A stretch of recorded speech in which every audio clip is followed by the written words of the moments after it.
All right. I think that we'll get started now. It's been a few minutes. So, welcome everyone to the Skyline Hatch exam revision series for business management. My name is Jasmine. I'll be hosting this. I'll be the lead tutor hosting this. And assisting me today is Jade. Hi, everyone. And hi, Jade. And we also have two volunteers from UBS who are helping us today as well. So Emily and Jeff, and they'll be introducing themselves a bit later as well. Well, I hope everyone's had a nice morning. I don't know about you, I'm very, very cold. So hopefully I can last with the back door open today. What I want to do first is acknowledge the traditional custodians of the land on which we're gathered today. For me, that's the Ngunnawal people. I pay my respects to elders past, present, and emerging, for they hold the memories, traditions, culture and hopes of Aboriginal and Torres Strait Islander people across the nation. And I extend that welcome to anyone here today who is Aboriginal or Torres Strait Islander. What I also want to do is briefly give a thank you to UBS, who is supporting us today. They've offered incredible support across this entire revision series, and it's really thanks to them that we're able to offer this to you today. So thank you very much, UBS, really appreciate it. And we have two UBS volunteers here today who are going to help us manage the presentation across the day as well. So a bit of Zoom etiquette right at the start here. We're going to ask you to stay on mute and keep cameras off throughout the day. And for occasional activities, overall the Zoom chat's going to stay closed, but for occasional activities it will be opened up so that you can provide answers to certain questions. What I really want you guys to do though is use Mentimeter for content related questions. We're going to take 3 different periods throughout the presentation where we'll bring it back to Mentimeter and we'll go through some of those questions you've been asking throughout the session. And you can ask those questions at any point and we'll get back to them during those times where we sit down and go through them.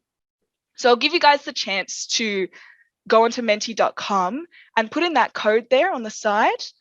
And you will be having that code available to you to see for the whole presentation.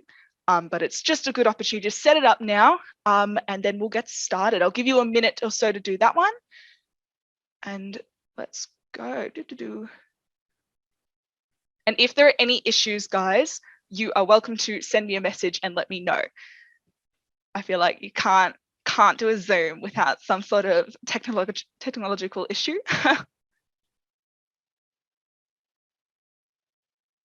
Give that a minute. And also to everyone here, thank you so much for being here. I think that particularly as we get to this race towards the end of the year, it can get really intimidating to know that you have a lot of stuff to have to revise and remember from previous years. It can be scary to sit in on these sorts of things, I think. What I don't want is for you guys to feel overwhelmed by what you don't know. What I want you to come away with is some extra bonus things that you may not have known before or a good reminder for you. How many marks would you give this? Oh, excuse me. I'm going to adjust. I feel like that's an issue that I've just caused just then. So if you don't mind, I'm going to take a second to fix that Menti code for you. Sorry, everyone. I literally had just said that we're gonna have issues with the Menti code. So I'm just going to make sure that I have the right code available. Dun, dun, dun. Give me 1 second, everyone.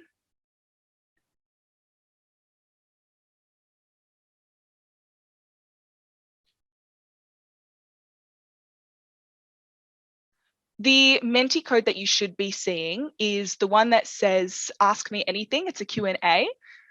If you're not seeing that for some reason, I know Sarah just said that that's not what she was seeing, can see it now. That's wonderful. Awesome. We'll continue. Thank you very much. And thank you, Sarah, for pointing that out. That would have been a blunder. So I'll share screen again. Give me 1 moment. Awesome. Okay, great. Thank you very much for that. So briefly before we get started, I'll just do a bit of an overview about Skyline Hatch and what it is and who we are. Skyline Hatch offers weekly tutoring classes, VCE masterclasses, and also mindset programs like Stress Hack. And I'll show you a promo for that in the next slide. And I think the important thing to feel about Skyline Hatch is that the people who are here and supporting it are high achieving graduates, people who have done VCE and done it well and understand what's required of getting those really high scores. So it's really good to be taught and hear from those students. It's a unique combination of group and one-on-one tutoring. Learning in a group is sometimes the best thing you can do, but there's also a really important need to just have the chance to sit down and talk with people one-on-one. Also, Skyline Hatch is a social enterprise, which we should all know, right? Because we're business management students. So all of the profits that Skyline make are reinvested back into Skyline Education Foundation. And if you would like to find out more, that link is available for you. Also, if you would like to join the How to Avoid Panic When Working Under Pressure session, you can book in over the Victorian school holidays to receive 10% off, and a link is there available for you if you are interested in doing so. I'm going to just give a brief introduction of myself, and then Jade will introduce herself as well. My name is Jasmine. I graduated from Doncaster Secondary College in 2017, if that rings any bells for anyone. I got a 49 in busman, and yeah, it is kind of annoying to have been one off of 50, yes. And I know exactly what question caused it too. And a 45 in English. I've been teaching business management for 3 years, so hopefully I don't waste your time today. Last year I finished my agriculture degree, which is like farming and stuff, majoring in economics. And right now I'm living in Canberra and I'm working for the agriculture department here on environmental stuff. So it's really great. And I'll get Jade, our assistant tutor for today, to come in and introduce herself.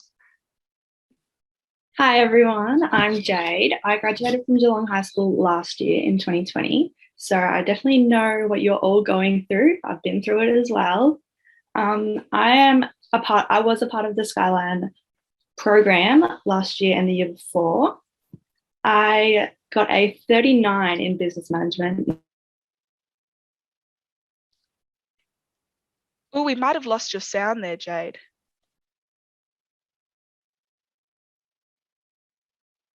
Oh goodness, potentially that's me. Oh, how are we going there, Jade?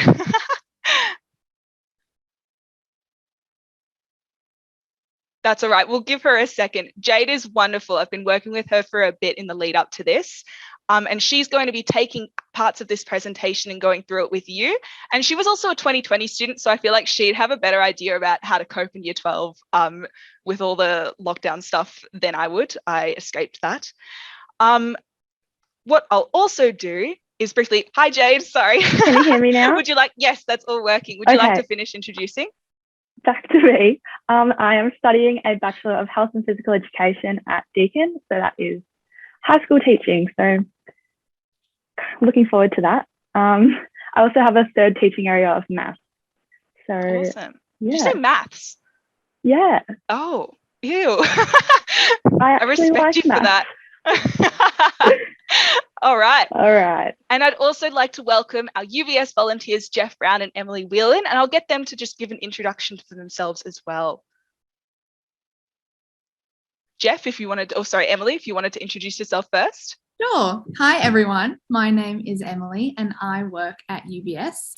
I graduated in 2018 from a school in Sydney, and I too, like Jasmine, escaped the COVID lockdown, situation that you guys are all going through. But I do have a little sister who graduated last year, so kind of through osmosis, I somewhat feel like I can empathize with what you guys are going through. At UBS, I won't bore you with the details of what my role is, but I work in sales, and more specifically something called ESG sales, which essentially if you guys are learning about something like corporate social responsibility, that's what I do at UBS, and I look at the listed market and stocks who are doing the right thing. So that's all from me. It's great to be here today and meet all of you. Thanks. Thanks so much, Emily. Jeff, would you like to introduce yourself?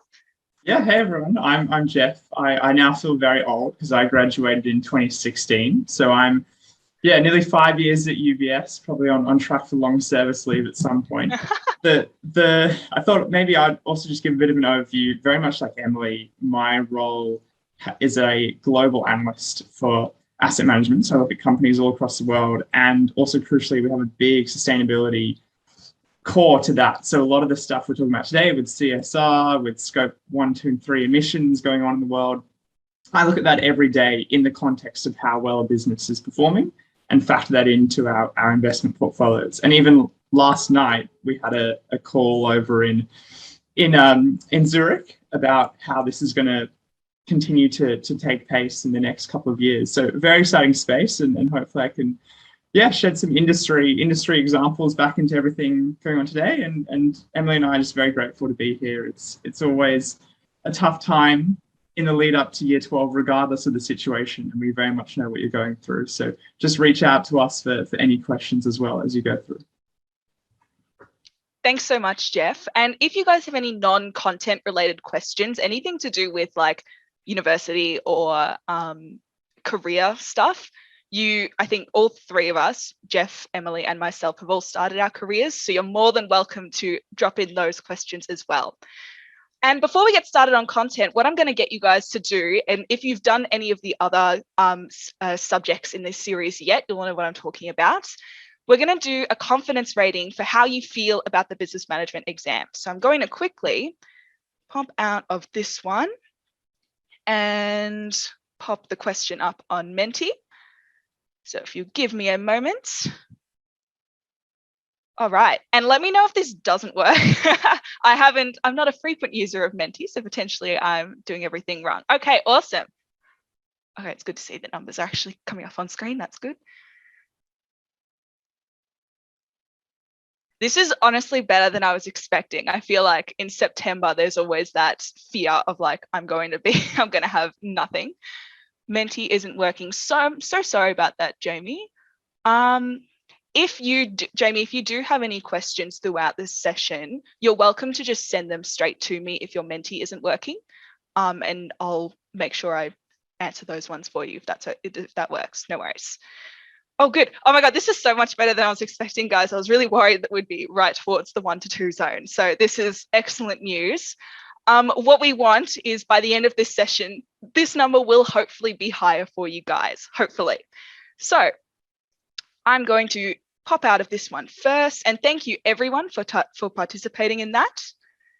And I'm going to jump back into today's session. All right, so let's get into a bit more content. Now, this is the agenda for today. This first part, before our first break, we're going to be focusing on the first 2 areas of study of Unit 3, so business foundations and managing employees. We're going to have a break, and then we're going to move into part 2, which is our biggest part of the day. We'll be covering operations management. We'll be covering all of Unit 4 Area Study 1, which is reviewing the need for change. We'll be doing part of Unit 4 Area Study 2, which is implementing change. And then part 3, we'll finish any content we haven't covered yet.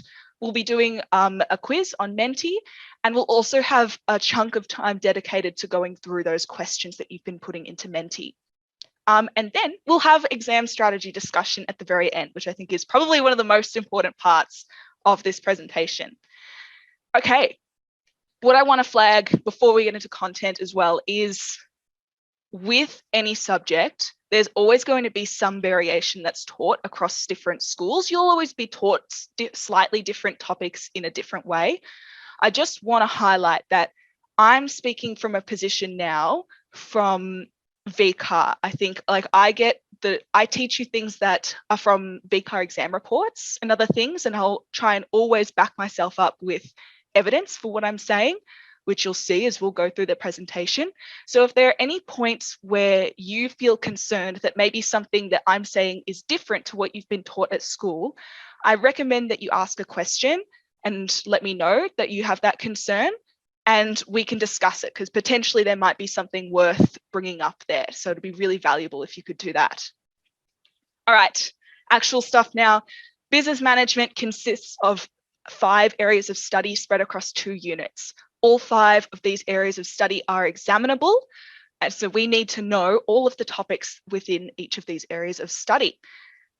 Now, what you guys should be really focusing on in the lead up to this exam is the study design that VCAR put out. So if we were to break down what a study design looks like for this subject, every area of study is going to have a page that looks similar to this one. This is Business Foundations. And there are two really important parts to look at with these study designs. The first one being the key knowledge section. Now, every single topic here is examinable, all of them. This is the basis of exam revision. I will not mention anything that is not there on the list. The only things I'm talking about today are going to be there because those are the only topics that are examinable.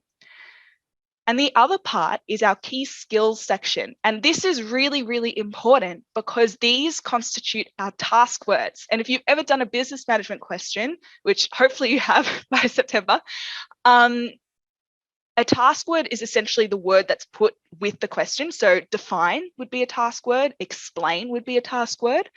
And this key skills section tells us which topics can be asked with different task words. So which topics do we know VCAR can ask us to compare? Which topics can VCAR ask us to discuss or evaluate? We get that information from this key skills section. So this forms the basis of exam revision. Let's briefly touch on some of those keywords, actually all of them. I think we're covering all of the ones that you'll possibly run into. Define is our first one there. A define question, and it's been this way since 2018, so it's been this way for 3 years now, is always 2 marks. And this means that a definition requires 2 elements, and you get 1 mark for each element. And we're going to look at a couple of those as we move through today, so you can get a better understanding of what that means. We have a describe question, which is just going through the features of something. And detail is what earns you the marks for those. Explain, which is again detailed and often step-by-step knowledge in response to the question. We have outline, which is very similar to explain, often just requires less detail.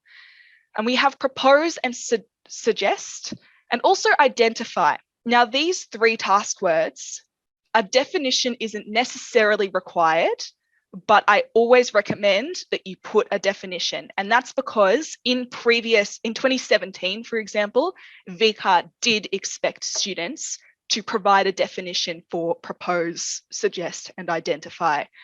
And VCAR can sometimes flop with their expectations between years. So I think the best thing we can do is prepare for the worst and prepare for a situation where VCAR will be awarding a mark only if you define the thing, not just if you say what it is. So I recommend putting a definition for those. And then here we have our more complex task words, I think. I think the one that gets people the most would be this one here, the analyze task word. I feel like I just remember when I was tutoring, like students absolutely hated this task word, and I did too. But essentially, it's all about exploring whatever topic in great detail. Analyze questions are generally a lot of marks, not always, but usually. And they require you to really break things down. And they often also, and it depends on the specific question, depends on the context, will invite you to discuss negative and positive aspects of the topic. So you can kind of consider it a combination of explain and evaluate. We have justify, which is linking the strengths or the features of something. We'll be able to access this slide. Thank you for that one, Lisa. Yes, you will be able to access the slides. Distinguish between is we're going to have a look at a specific distinguish between question later, but essentially it's 2 differences and an understanding. But we'll look into that one in more detail later. Compare is similarities and differences, which is at least 1 of each. And the sum of the similarities and differences you provide should equal the number of marks in the question, which is 4 usually. That's what it's historically been. Thank you for that one, Jade. And same with discuss. Usually a 4 marker, advantages and disadvantages. You could put 1 advantage, 3 disadvantages, you could put 2 of each, or you could do 3, 1. It doesn't matter so long as you have at least 1 of each and you have at least 4 in total. And evaluate, our final one, is the same as discuss, but you need to provide that final opinion at the end. Now, we learned from 2019, there was a question where students were asked to evaluate a management style. We learned from that exam that your evaluation, your final opinion must be detailed. It can't just be a throwaway sentence. You actually need to properly justify it. All right, so the exam, Wednesday, 3rd of November at 3 p.m, not the best time to have an exam, to be honest. And if you're one of the students who I think doing methods in the morning, RIP, just eat lots of food and drink lots of water. The exam is most likely going to be 6 questions. That's what it's been for the last 3 years. For each section, there are 2 sections, and it will be 75 marks in total. Section A is our big one. It is 50 out of 75 marks, and it contains the 10-mark question. These are the questions that you're going to be much more familiar with. They're either like standalone, like single sentence questions, or they'll be short case studies with like part A, B, C, D. And this is the one where you can be asked to use contemporary case studies. Now, I wanted to say something with contemporary case studies. My recommendation is that you ensure that your contemporary case studies, so those are the real world businesses that you need to memorize things about and take with you into the exam. Please make sure that those are Australian businesses. Historically, VCA has not accepted non-Australian businesses to be contemporary case studies. That hasn't always been the case. Last year, they were a bit more forgiving about like foreign businesses. But because they've historically said no, and that includes in 2017, which was part of this exam period, I would recommend that you have an Australian case study for each of the topics. And I've just seen a question come through the chat. Radit, I recommend you using Mentimeter for those sorts of questions, unless like Jamie, you're not able to access Mentimeter. You need a case study for every single topic is the vibe. So I recommend 1 per area of study that applies to each of the topics. And then section B is the case study. So they've been different every year. Those are some examples of what they've been in the past. This one is worth 25 of the 75 marks. But the thing I really want to focus on is this. All answers that you provide for section B must be linked to the case study, the big case study. And what I mean by that is something like this. This was the case study from 2020. When you see something like this, there's a lot of info there, there's a lot of words. I promise that barely any of it will be useful to you. So I recommend that in writing time, once you get up to this, you just go through and highlight the important parts. A lot of the rest of this is going to be fluff that you don't really need to focus on. So it's important to go through and highlight those important parts. But every answer that you provide in section B must relate to this case study that they give you, okay? Also, brief touch on the importance of the exam.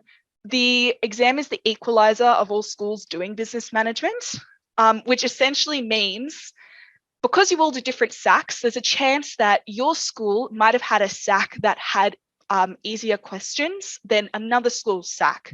And so VCA takes your exam performance as kind of like the equalizer. Your exam performance will significantly affect your study score at the end of this, yeah? So if we were to look at 2 results that potential students could have gotten throughout the year, so Unit 3 got a B, Unit 4 B+, exam A+, great job, versus that second student, this student will be the one who receives a higher study score because they performed better on the exam and performed really well on the exam, A+, than they did in SACs.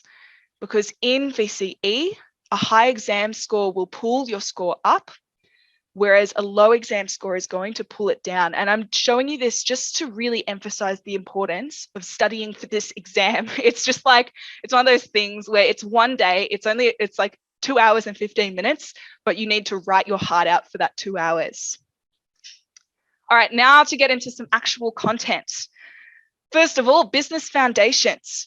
What I want to flag here is we're not going to cover everything. There is way too much to actually get to all of the topics. We're just going to focus on ones that either haven't been examined for quite a few years haven't been examined at all, or ones that tend to be quite challenging or have poor performance on past exams. And so what we'll really be focusing on today is these two topics down below, because these two topics, relationship between management styles and skills, and then corporate culture, haven't been examined yet. And here is those years that I have written up there are years where these topics have featured in past exams. So that can just be for your reference. I recommend making sure you revise. We're not doing it today, but areas of management responsibility hasn't appeared since 2017. And it's a big topic. It was also poorly answered in 2017. So I recommend revising that one. Great. Now we have our types of businesses. We have 6. This information is more for you to look at later. We've acquired all of this stuff from past exams because all but one of these types of businesses has been examined. So this is more for you to look back on. Everything I have bolded is a requirement that was set by VCA in whatever year these appeared in the exam. But what I want to really focus on is government business enterprise, because this is the only one that hasn't appeared on an exam yet. And so far, every year has had at least one type of business. And I'm going to be so upset if they don't have it this year, because I feel like they need to continue this trend. It would hurt if they broke the pattern. So I recommend making sure you know what a government business enterprise is. It operates like a normal company does, but its main objective is to provide an essential service. So obviously we want our GBEs to be able to make money, but if they don't make money, it's not the end of the world. They're there to provide an essential service. An example of that would be Australia Post. Like, Australia Post has been in controversy recently because for a long time they really sucked at making money and they were kind of like dragging us down and cost a lot, but they've become better recently. And AusPost will always be here just because they provide that essential service, even if they don't make money. Excellent. So this page, I just want to flag is, again, this is for your reference later. I think management styles, you can use this at a later time. I'm not going to go through it in heaps of detail though, if that's okay.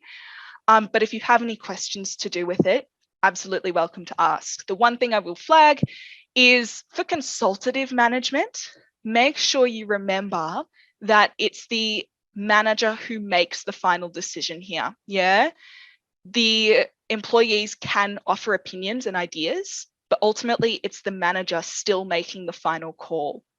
Okay. And then our management skills. Again, we have 6 of these ones. And again, I'm not going to go through what these are so much. This is more just for your benefit later on if you want like extra definitions to look at. Because what I actually want to focus on is this other dot point that hasn't appeared yet in an exam, which is management styles and management skills and the relationship between those two. What we're going to do is spotlight persuasive management and consultative management and consider why certain management skills would be important for those styles. Yeah. So for example, with persuasive management, remember persuasive, it's all the manager making the decision. It's all top down, one-way communication. I'm telling you what to do, but I'm also explaining my reasons. So you need to be able to clearly explain instructions so that employees know what to do, but also clearly explain that justification and those reasons. Delegating, if you're going to give your employees tasks to do, you need to be able to like actually communicate what those tasks are, because otherwise the employees are going to be sitting there like, oh, what the hell do I do now? I can't even ask the manager because it's one-way communication. Like I can't talk up to them and ask them what's going on. So you need to make sure that your instructions are super clear. And then finally, decision-making, an important skill because they are the decision makers. Persuasive managers will be making all the decisions, so they had better be good at it. And then consultative management, important skills. They need to be leaders. They need to be able to align everyone to a shared goal and kind of create that sense of harmony amongst a team. They need to be good with interpersonal skills. And I think a really good one to think about is they're going to be getting a lot of people's ideas, but not everyone's ideas are going to be good necessarily. And so a consultative manager needs good interpersonal skills to be able to like very empathetically reject employees' ideas and opinions. And then communicating as well. It's two-way this time. They need to be able to speak well, but they also need to be able to listen and hear people's ideas. Excellent. What I'm going to do for corporate culture is I'm going to ask Jade to come in and give you guys a run through, and we'll do a little activity with this one as well. All right. So corporate culture is the shared beliefs, values, and attitudes held within those of the business. Keyword there is shared. This is what VCAR wants and need. You need to have this in your definition of corporate culture. There we go. We've got real or official corporate culture. So real is like the actual established beliefs of the business, like reflected in the workplace. Examples that you can include in your answers are like celebrations or rituals that occur. And then with the official, we've got like stated documents such as like vision statements, mission statements, those that are set out to everyone else in the world. Awesome. And I'll flag here as well, guys, corporate culture hasn't been examined yet. And particularly the whole like real versus official corporate culture hasn't been examined yet. And I personally think it'd make a great distinguish between question. Sorry, Jade, if you want to continue. There we go. There are some strategies that we can help develop our corporate culture. So develop is kind of like trying to make our real corporate culture fit our official corporate culture. So we can do like rituals, switching up the management style to like encourage, empower our employees, management acting the roles, so doing what they want everyone else to do so people can follow by example, recruiting staff that will promote the culture. So like if you've got a whole bunch of staff that are not meeting standards, switching that up and getting new staff that will really help make this corporate culture better. Awesome. Thanks so much, Jade. We'll do an activity in a second. I do want to flag an industry that does this last part really well is the video game industry. That was an awful highlight line. That's disgusting. The video game industry is notorious for hiring very, very young, passionate, ambitious people who will be willing to work overtime and to do crunch activities where they just like work really, really hard. So they intentionally hire people who they know will not ask for overtime and things like that, which I think is an interesting thing in terms of IRL. Cool. Jade? All right, here we've got an activity. This answer is worth 1 out of 2 marks. And I want you guys to look and determine how, why it's only 1 out of 2 marks. So if you just read that there, given the answer, I'll get you to reply in the Zoom chat for this one. It's just an A, B, or C, telling us which one the mistake is. Yep, so there is a mistake here that's caused this answer to be 1 out of 2 rather than 2 out of 2. And it's in one of those highlighted parts. So you have to figure out which of those parts contains the mistake.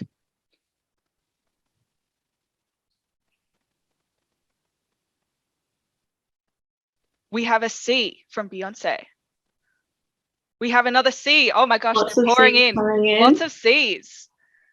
I do have a question to people. Are some people picking C because it's the part that's the longest, so it has the greatest potential for a mistake? Excellent. Yes, thank you, Alexia. Sorry, I called you out there. And we have some C's sprinkled in as well. All right, I'm about to reveal the answer. Jade, are we good? Yes. Ready, set, this. B. I don't think anyone. I don't think anyone got B.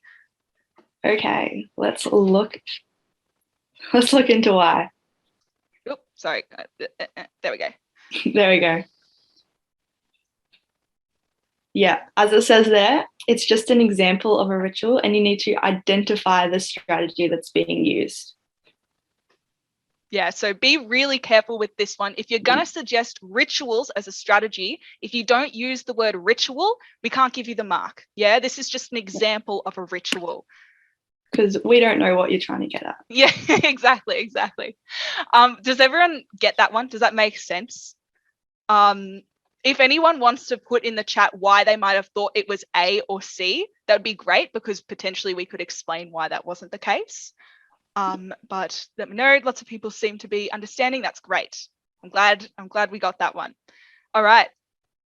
Managing employees, we'll do this one and then have a bit of a break, which need to identify that shared beliefs, values, and attitudes are corporate culture.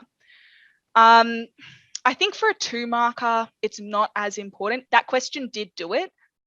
In order to show that you have an understanding of what corporate culture is, I would recommend that you do that one. Yeah.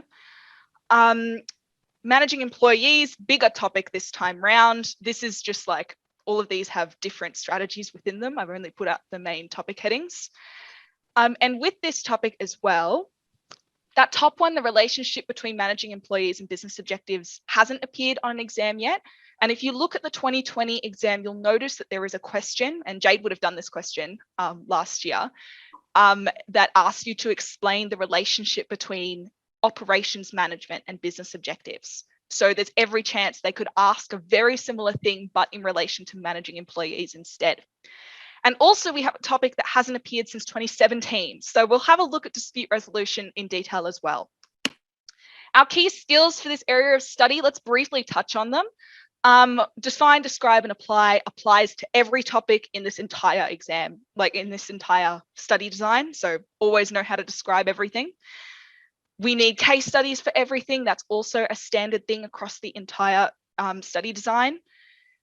Interpret, discuss, and evaluate. Essentially what VCAR is saying is they can ask you for advantages and disadvantages of everything in this topic, okay? So that performance management strategies, motivation strategies, motivation theories, dispute resolution procedures, termination, all of those things you need to know advantages and disadvantages for. Training as well. Training was the one I missed. This one is another generic one that's kind of applied to everything. You need to be able to apply them to the case studies they give you. Examine and apply the key principles of theories of motivation.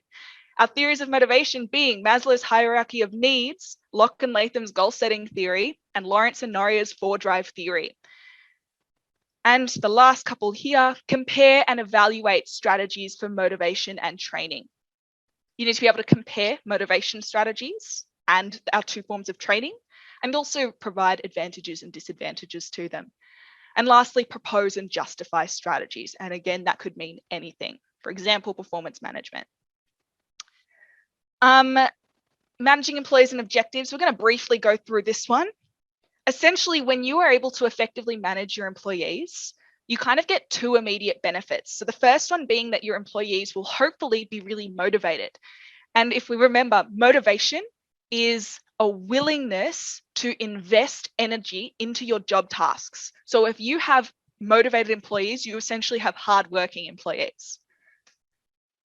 This can result in decreased staff turnover, which is good because turnover is expensive. Every time someone leaves your business and requires replacement, you have to pay to go through the recruitment process. You have to pay to retrain them. It's a disaster. We don't want staff turnover. We also have more productivity because people are working harder. It's taking them less time to do their tasks. Overall, things are moving quicker. And both of these things can lead to decreased costs for the business. And we know that if we can decrease our costs, we will increase our profit, which is one of those key objectives that we have in the study design, to make a profit. On the other side, we have well-trained and effective employees, so employees who are good at their jobs. If employees are good at their jobs, they're going to be more productive. That was that link there. They're going to be able to do things faster and with less mistakes. And also the outputs they create, whether they be products or services, will be of a higher quality, which is great because that means our customer satisfaction is going to go up. And if our customer satisfaction goes up, we'll have increased sales. More people are going to come back if they know that what they got from you was good. And if they're going to come back, we're going to increase our sale revenue, our sales, therefore our market share, and therefore our profit. I hope that kind of makes sense. This is like a roundabout way of thinking about how managing employees well can lead to achievement of these 2 really key business objectives. Yeah. We're going to jump to termination management. This is more for your use later. We essentially have 4 types of termination. I bring this up because the whole topic is termination management with these 4 types and entitlement and transition issues. Only entitlement and transition issues have been examined. These 4 types of terminations have not been examined. So I recommend knowing them. You need to be able to discuss and evaluate these, so advantages and disadvantages. So what we'll do, I mentioned it just then, here is a past VCAR exam question, 2019 section B, question 6. What I want you to do is answer a bit of a question. We'll use Menti for this one because I want to get a judge of what we're doing. Here is the question. Have a bit of a read. I'll give you a second.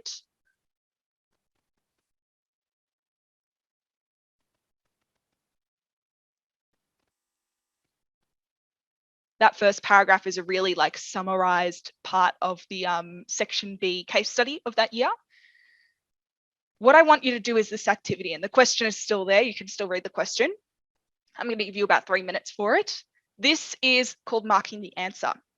Now, I have written out an answer to this question. And what I want you to do is give this answer a mark out of 4. Yeah? Just based on what, just imagine you were an examiner.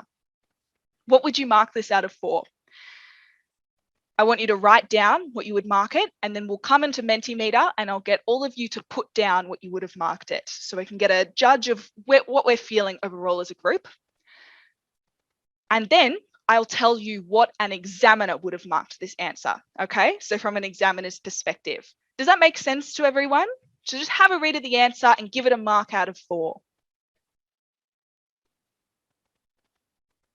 And I'll put on a timer.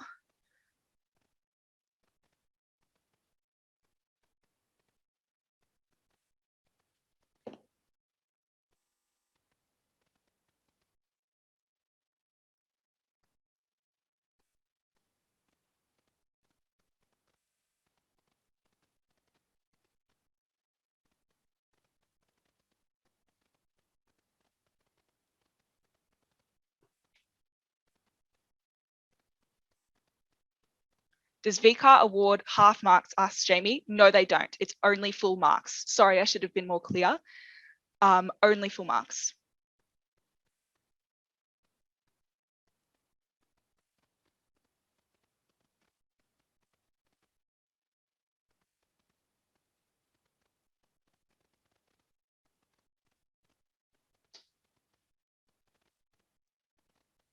What are we answering on? For now, just write it down, and then I'm going to pull up the Mentimeter and I'll get you to put in your answer there. Is that all right, Savannah? Awesome.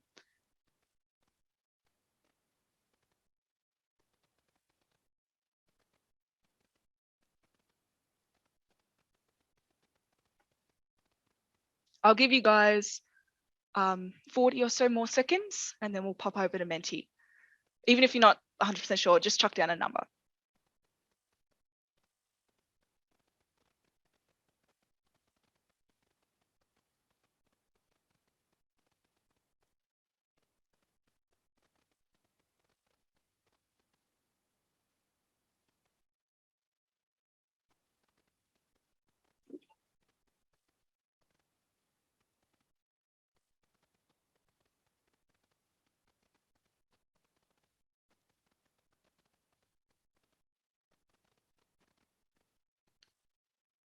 Three, two, one. All right. Have a number in your head. I'm going to pop over to Menti and I'll give you guys the chance to pop in what you would have put. Oh my God, I cannot. There we go. Not this one, this one. Marks out of 4. Oh, that is not the right one. Yo, give me a second. That's it. That's what I want. All right. Cool. All right. Pop in what you would have marked this question out of 4. Don't buy into peer pressure. Just go with your gut.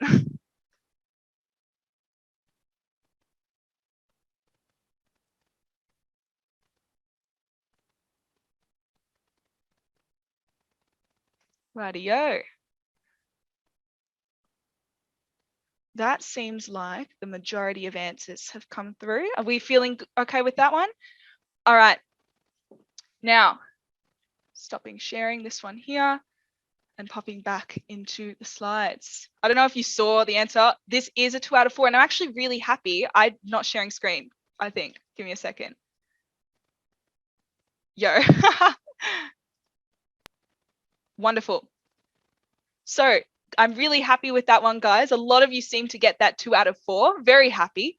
I'm not sure if we were thinking the same reason. So let's go through why an examiner would have marked this a 2 out of 4.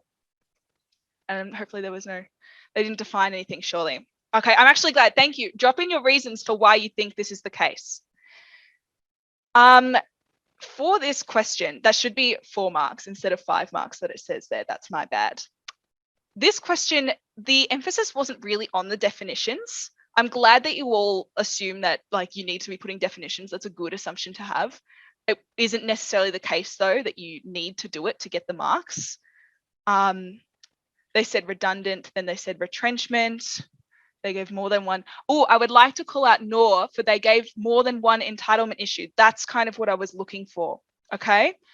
Now, what happened here for this first part of the question answer is that they suggested 2 employee entitlement issues.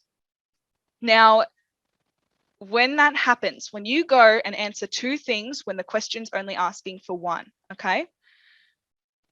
First of all, what VCAR is going to do, well, this is feedback from this specific question. It was many students provided a list of possible options rather than a description of each. So did not get full marks. That was a common issue. The other thing is this. This is the more severe issue is this. This was from a similar 2020 question. When a student explained both, only the first stated was assessed. This person wrote redundancy packages first, but they didn't add anything to it. The second one was good. Long service leave was good. But the redundancy packages, because it was the first one they wrote down, that is what the examiner is looking at, and that is what they are assessing.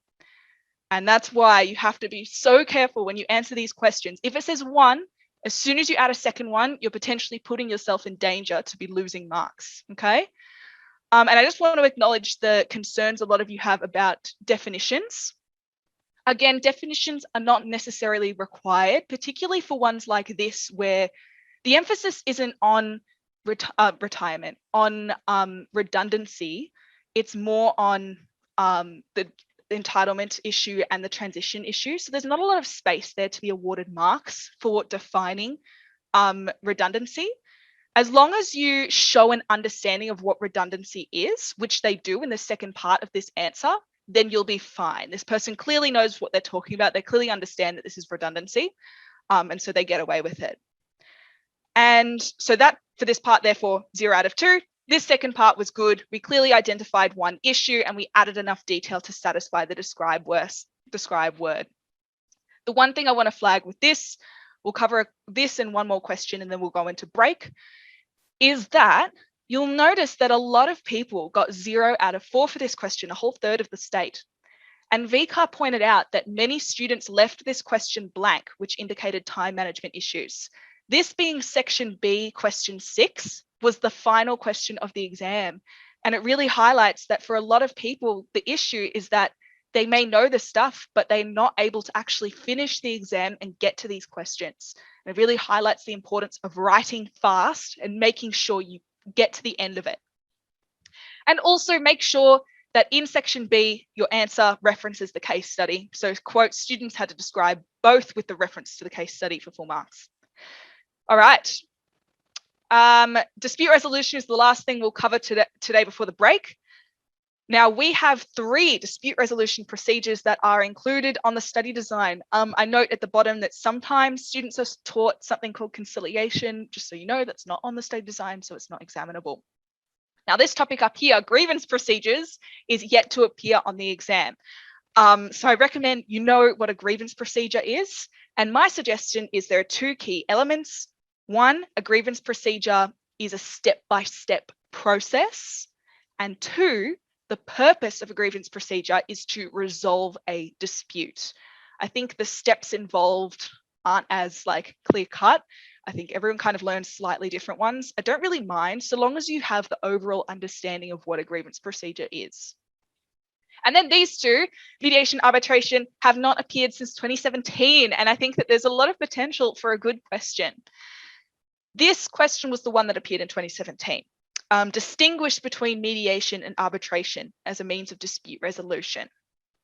I want you to briefly think about what you would do if you were answering this question, if you were sitting, this was my exam, sitting in 2017 and you saw this question pop up. Consider the task word and consider the two topics. Yeah, I'll give you just a few seconds to have a think about what you would do, and then we'll go through what VCAR said.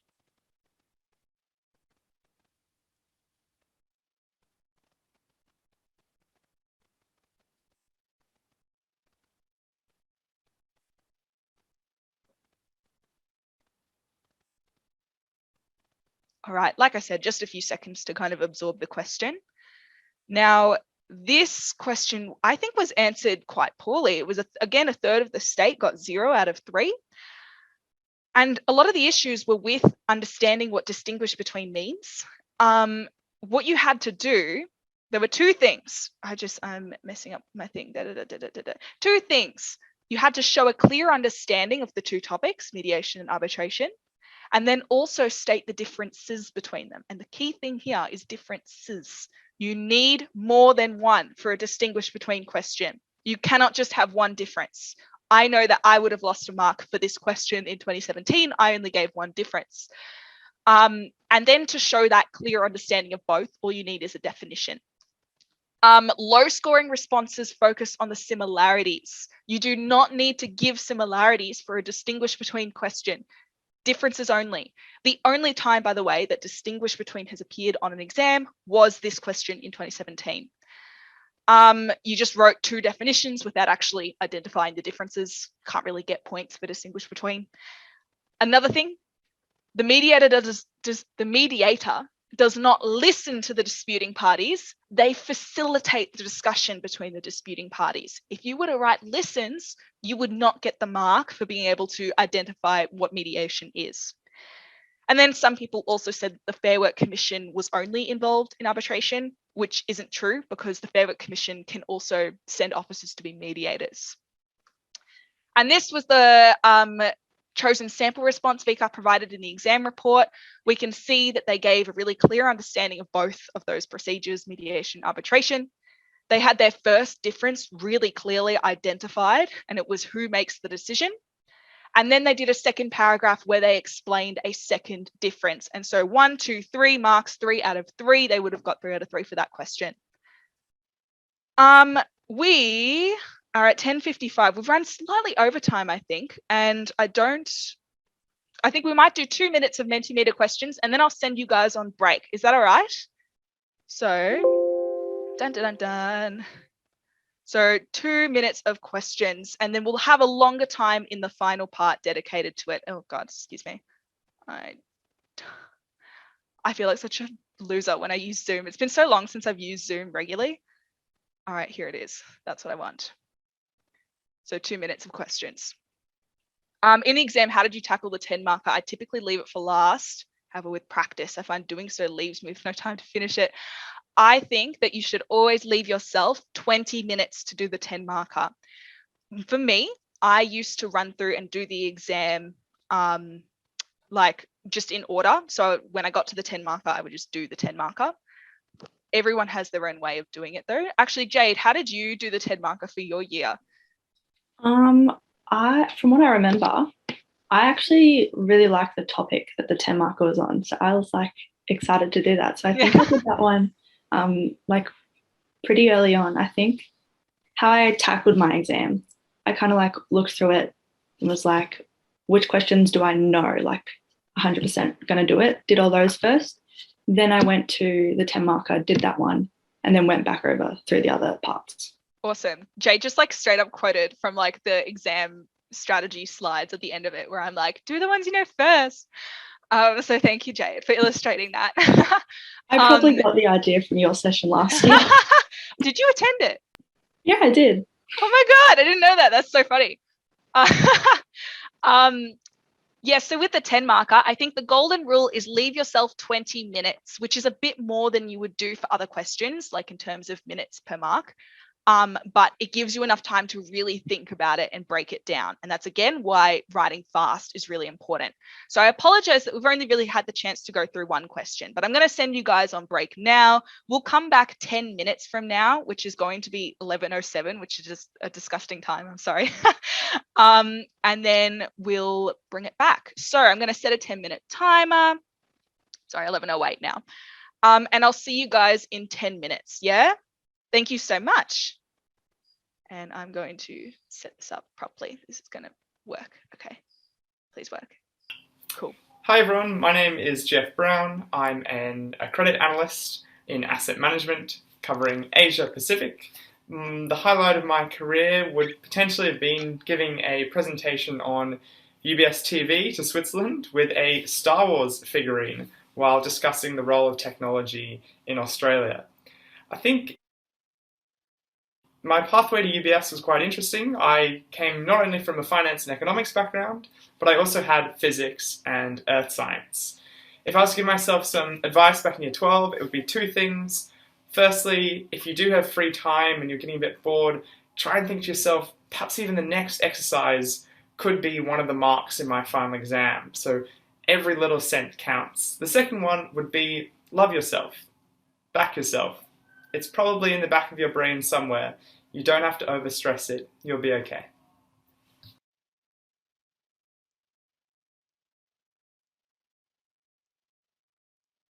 So procrastination is probably one of the things that makes us feel the worst. Like when we know that we're not doing something that we should be doing, we feel terrible. You hear people talk about the fact that, oh, I'm just procrastinating, I'm not getting started, and how down and how flat that makes us feel. By the end of this video, you will have a different way of thinking about, a different way of feeling about procrastination, which is totally normal and totally human.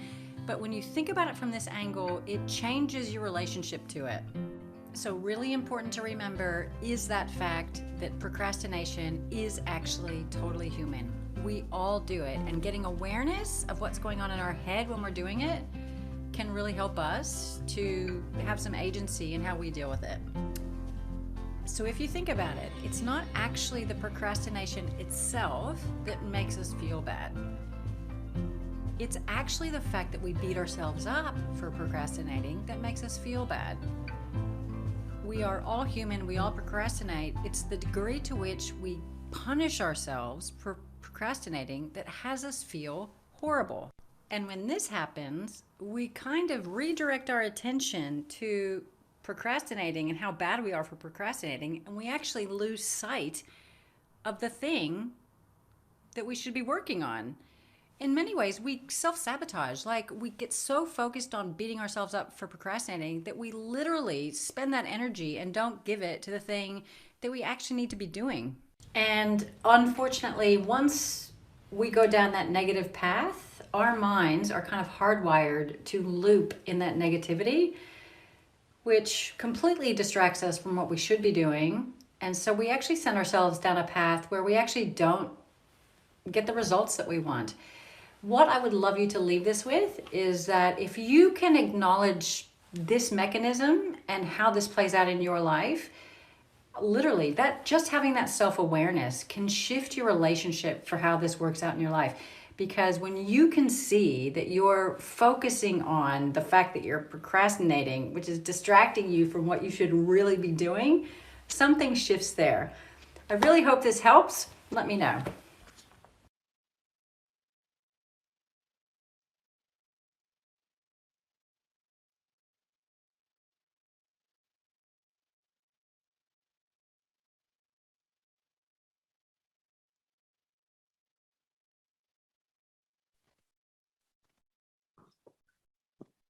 Wonderful. It being 11:08, I'll give people a few seconds to just kind of come back in, get settled again, and then we'll get started with part 2 of today's presentation. And if you guys saw it at the start of break time, a video of Jeff Brown was showing where he was talking about his high school experience and what he's been doing at UBS.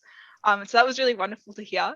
I was very I think like of all the UBS videos we were provided, I liked Jeff's the most, to be honest.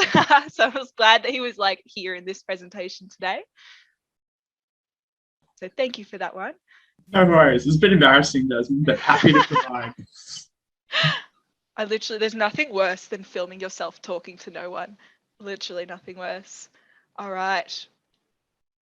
Coolio. So let's get started then with our second part today, which we're going to be focusing on operations management. We'll finish off unit 3. Then we'll go and start and get about halfway through unit 4. Okay. If I find that we're traveling a bit over time, I will adjust the break time. I won't sit here for an hour and a half or something crazy with you guys. I'll make sure that we try and keep it to an hour. So, operations management. I think that this is the worst answered area of study on the whole thing. If we exclude one particular question, which we'll be discussing today, operations management on average is the worst answered area of study. And I think part of that is because it's so big. There's a lot of different things we have to know. So here are the past exam questions where these topics have appeared. You'll notice that the only one that hasn't had an exam question yet is this one down the bottom. Let me get my highlighter. Corporate social responsibility in the operations system. So we'll be talking about CSR today, and I might ask when we get to that stage, Emily, to give her perspective on UBS and how she handles UBS's corporate social responsibility commitments. And we'll also be focusing particularly on quality strategies because this is the only topic that hasn't appeared since 2017. And that 2017 exam question was a bit weird. So I think there's a lot of potential for a nice big question on quality this year. Great. Now, same thing, key skills for this area of study, case studies, definitions describe those same things. The important ones are discuss and evaluate. Anything that can have advantages and disadvantages, you can be asked about. So that would be all of our operations strategies, like the tech, materials, lean management, and quality. I was just talking about quality. All of those, you need to know how to discuss and evaluate them, as well as our global considerations, and also corporate social responsibility. You need to be able to compare and evaluate those operations management strategies. And you also need to be able to propose and justify strategies for improving effectiveness and efficiency. And those are, again, our tech, materials, quality, and waste minimization.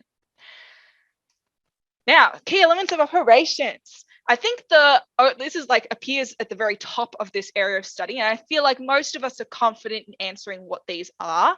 Inputs are those resources required to produce the output. It could be anything. It's not just the raw materials. It's the time, it's the information, it's the labor is a huge one.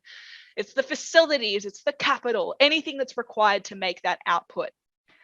Processes are any actions undertaken to transform a business's inputs into its outputs. And that, what I like to remember with this is the ING rule. Everything that's a process is a verb, right? So if you're ever trying to identify an example of a process, I recommend doing something with ing at the end because you're making it very clear that it's an action that you're undertaking. So consulting, cleaning, packaging makes it really clear to the examiner. And then the outputs are basically anything that you produce at the end of your operation system, whether they be goods that are tangible or services that are intangible. What I'm going to, there was a question that came through on Zoom. It was, do you get your definitions from Jacaranda? I get my definitions from all textbooks. In high school, I had Jacaranda, but my dad is a busman teacher, so I had access to the other textbooks as well. And then things like Ed Rollo, and then like a few other things around the place. So these definitions I'm providing are kind of like a mix of lots of different textbooks and also exam reports from BCAR, if that makes sense. I don't rate the Jacaranda textbook, I'll be honest. All right, so, and that's just from my experience in year 12. The one thing I'll highlight here is in 2018, we had a question where students were asked to describe the key elements of a business called Ocean Skate Hub. Now, Ocean Skate Hub was a business that provided services. Lisa says not a great textbook. Yeah. You didn't hear it from me. This was actually a really poorly answered question, which surprised me at the time. And it's because a lot of people struggle to identify processes and outputs of a service business compared to a manufacturing type business where it's pretty clear what the processes and outputs are.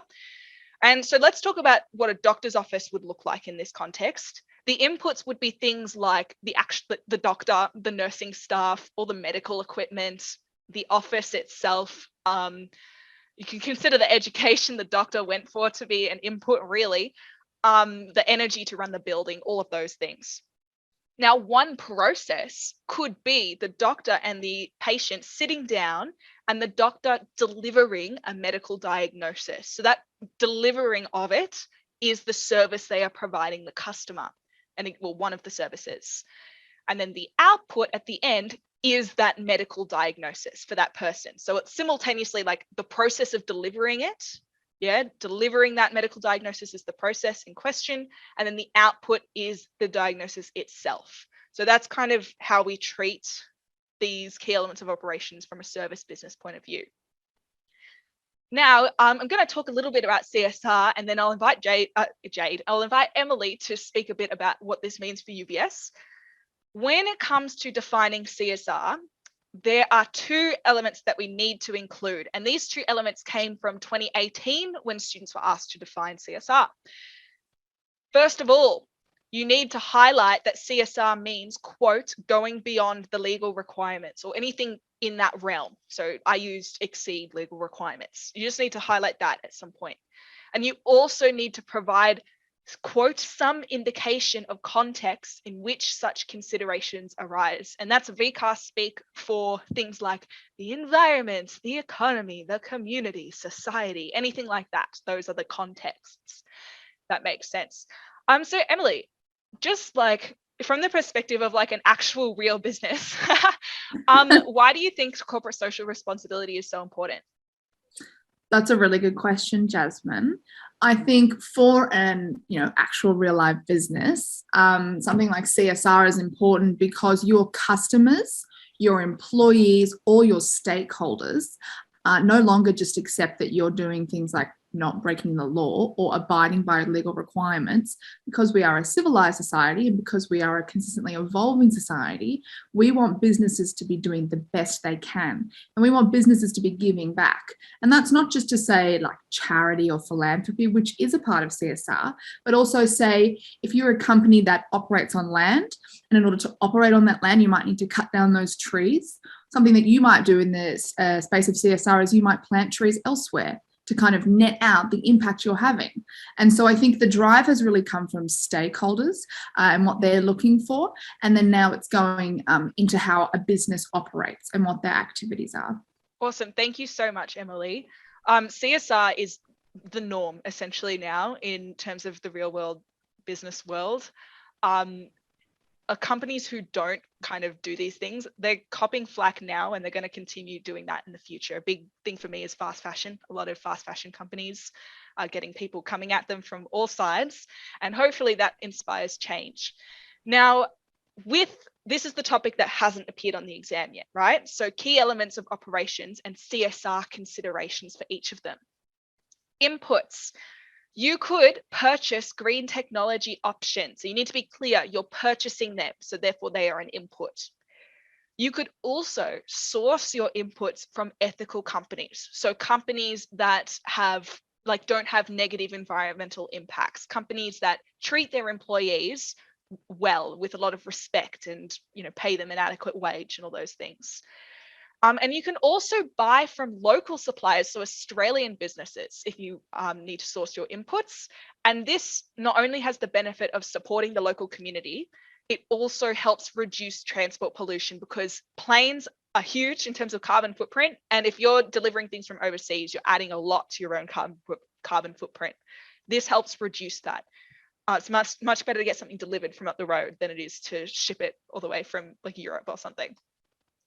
We have processes. I think the easiest one to remember, because we've all been like taught this since primary school, recycling. Recycling is the easiest thing to do. So many businesses, like manufacturing businesses, do it anyways because it just makes like economic and financial sense. Like, why waste money when you can save it by recycling your materials? So absolutely recommend remembering that one and using it. So recycling throughout production, and again, ING rule there, so that helps.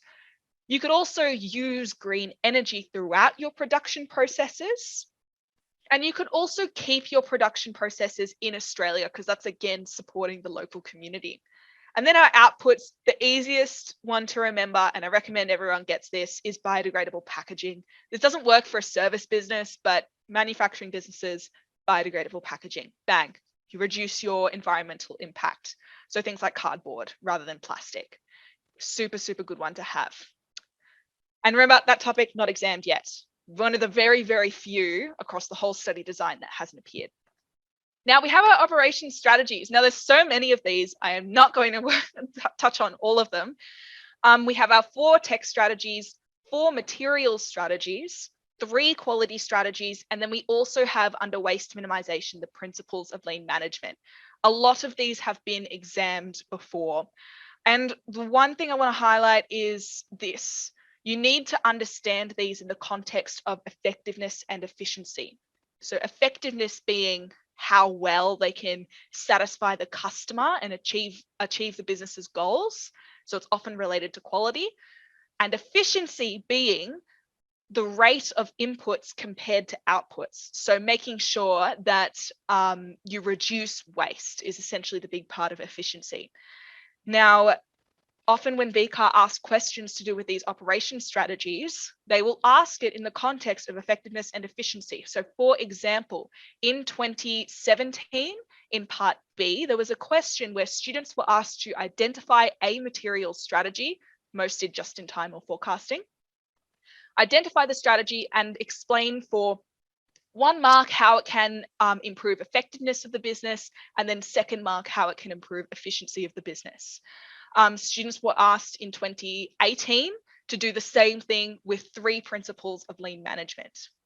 And then I think it was automated production lines also got the same treatment. So it's a very frequent type of question. You need to understand how all of these strategies link to effectiveness and link to efficiency. And here are the past questions where these topics have appeared. As you can see, quality is very unpopular. It was poorly answered. 33% is very poor compared to all of these. And it was also a compare question. So they haven't actually asked anything about like efficiency and effectiveness to do with any of the quality strategies yet. So my big thing is that they're going to ask it this year. I'm hedging my bets. And waste minimization, pretty common topic. Heaps of practice questions for you to do for the rest of them. I will flag, I think that this question, which is the same one as this, because it asked about forecasting and website development, was one of the harder questions, particularly the website development part. You'll notice a lot of people got 2 out of 4 for that question because they got the marks for forecasting, but then got 0 for the website development part. So I recommend having a look at that one. I think it's very good. VCAR has great feedback for it. All right, we're going to do this one again, okay? Our second and final marking the answer activity. I want you to, again, have a read of this and provide it a mark out of 5, just like we did before, yeah? And if you have any questions, feel free to send them into the chat. Same thing, write down your number, and then I'll pull up Menti and we'll go through what the general vibe was across the cohort here.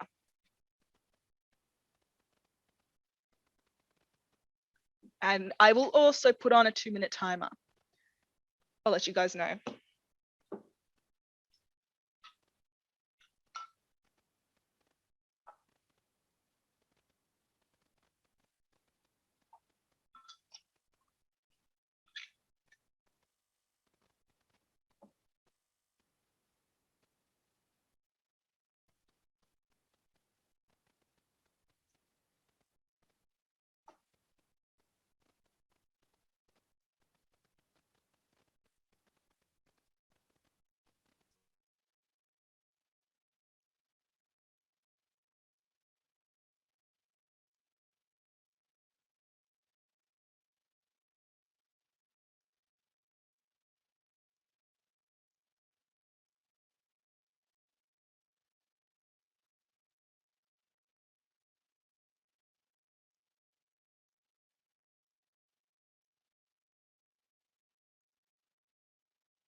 So about 30 seconds left. Just jot down a number of what you would mark this out of 5.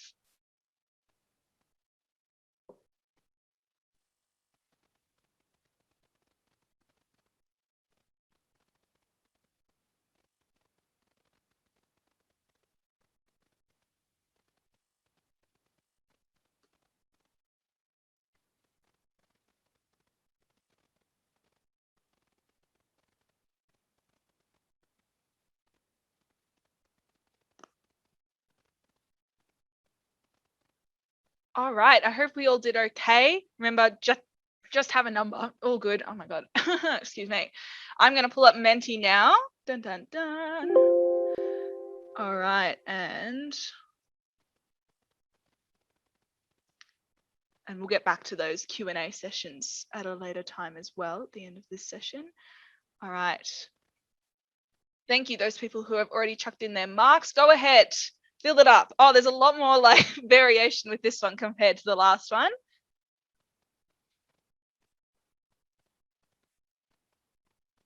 Yeah. And in the Zoom chat, you're welcome to include like why you decided to give it that mark.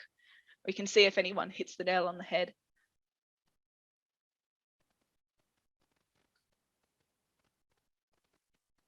Yeah, okay. So it seems to be like 3 out of 5 and 4 out of 5 are our favorite ones here. And that's really good. I'm going to exit. Dun, dun, dun. I can see a lot of things pouring in the chat. I'll pull it up in a moment. Sorry, let me open that. Didn't link case study to disadvantages. Evaluation statement at the end was not enough. Yes, Jamie, that one is right. First advantage wasn't linked to effectiveness. Yep.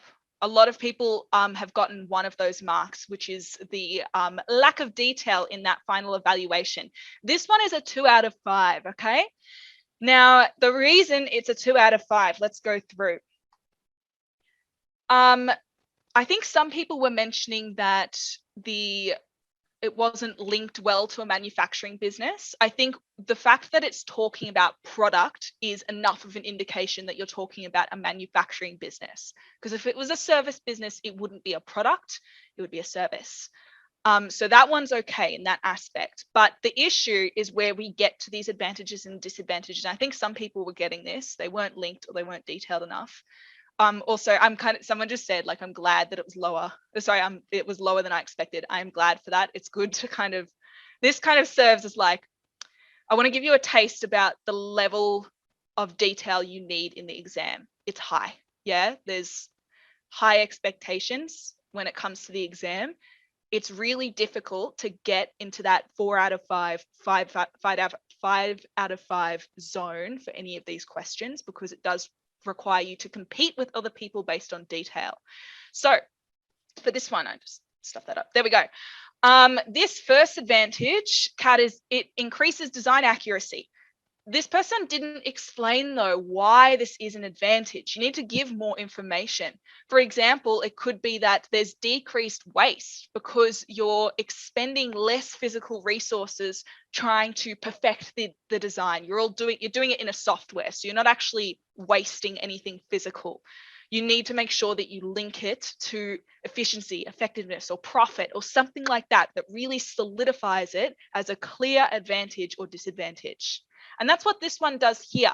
Another advantage is that it decreases the time required to design a product, which means it can be produced sooner and therefore increases productivity and time efficiency. So we're actually explaining why something is an advantage. Here as well, we're linking it to profit. So we get another mark here. It's expensive to buy the software and set it up, which can limit short-term profit. And that link to profit is what gave it that mark. So good one there. And then this one here, again, why is this a disadvantage? You need to explain. Now, it's a disadvantage because training is expensive. And we know that from managing employees on the job and off the job. Training is an expensive investment. And so you're going to be paying to train people how to use CAD, as well as paying for CAD itself. And pretty much heaps of people got this final part, this being too short. And I've just got a question. describing CAM isn't rewarded with a mark. Now, I want to actually highlight that.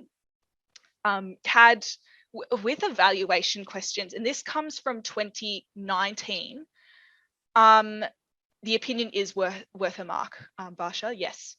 Now, with 2019, with the evaluate question that was included there, students weren't given a mark for a definition, but if they didn't show that they understood what the topic was, which in that question was autocratic management, if they just kind of went about it without defining it or without showing that they understood what it was, they actually got a mark taken away.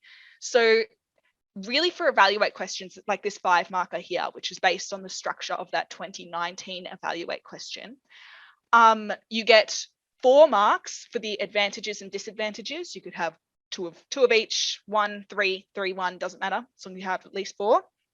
And then 1 mark for the final evaluation statement. But if you don't define it, and if you don't show that you understand what, in the case of this, computer-aided design is, then you will lose a mark. So I recommend that for big questions like this one, where there's one clear topic, it's computer-aided design, definitely define it at the start to avoid a situation where you do lose a mark. I hope that makes sense. I always say just define, like you're not going to lose marks for defining things. You might as well just chuck it in. Something I did in the exam was I would answer the question, and then with any time I had spare at the end, I went back and added in definitions just to like cover my butt. So that, that's something you could do as well. All right, I hope we're happy with that one. Let's continue with a bit more operations, materials and lean management. Just a couple things to note.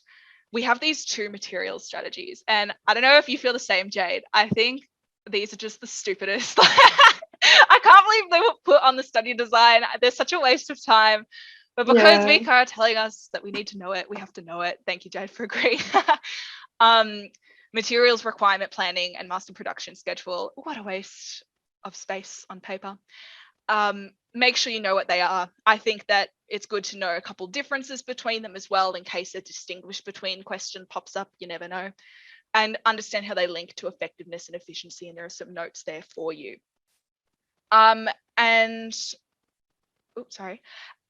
also have our principles of lean management. To flag here for everyone, we all learn different principles of lean management. I can't even remember what I learned so bad. I learned just in time was one of mine that I did. Judoka was one that I taught students a lot. They're all, doesn't matter what you learn. Examiners get provided a very long list of potential lean management principles that students will bring, and they're all fine. I think all the textbook ones are good, so I wouldn't worry about that. As long as you know that you have at least like 3 to kind of depend on, and you can link all 3 of them to effectiveness and efficiency, you'll be fine.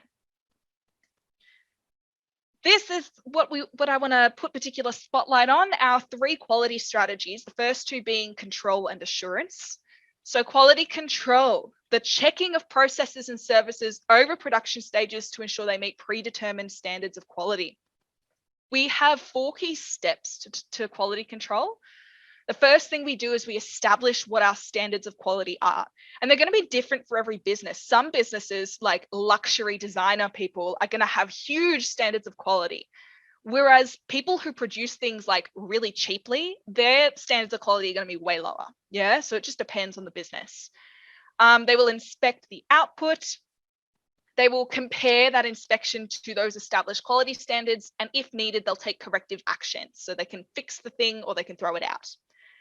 And then quality assurance, on the other hand, is the actual certification that the business receives by an independent third party to show that they've achieved a specific level of quality in their production processes. Yeah. So you actually will invite someone to visit your business and assess your production processes to be awarded this stamp of certification. You've hit the threshold required to receive this quality assurance. Good job. This is a proactive process. You're doing things in advance of mistakes occurring, rather than quality control, which the mistake has already happened and we're just going to fix the mistake now that it's here. If that makes sense to everyone. You don't need to state that the standard is that specific one, Jamie. That's like, it's good information to have on hand, I think, but you definitely don't need it. All right, let's do one more quick activity here, okay? So this is another one of those spot the mistake questions. This answer is worth 2 out of 3 marks, and the mistake is in one of these highlighted parts. I would like you to read through and let me know, A, B, or C, which part of the answer contains the mistake. And just drop this into the Zoom chat, by the way. No need for the Menti, just chuck it straight in Zoom.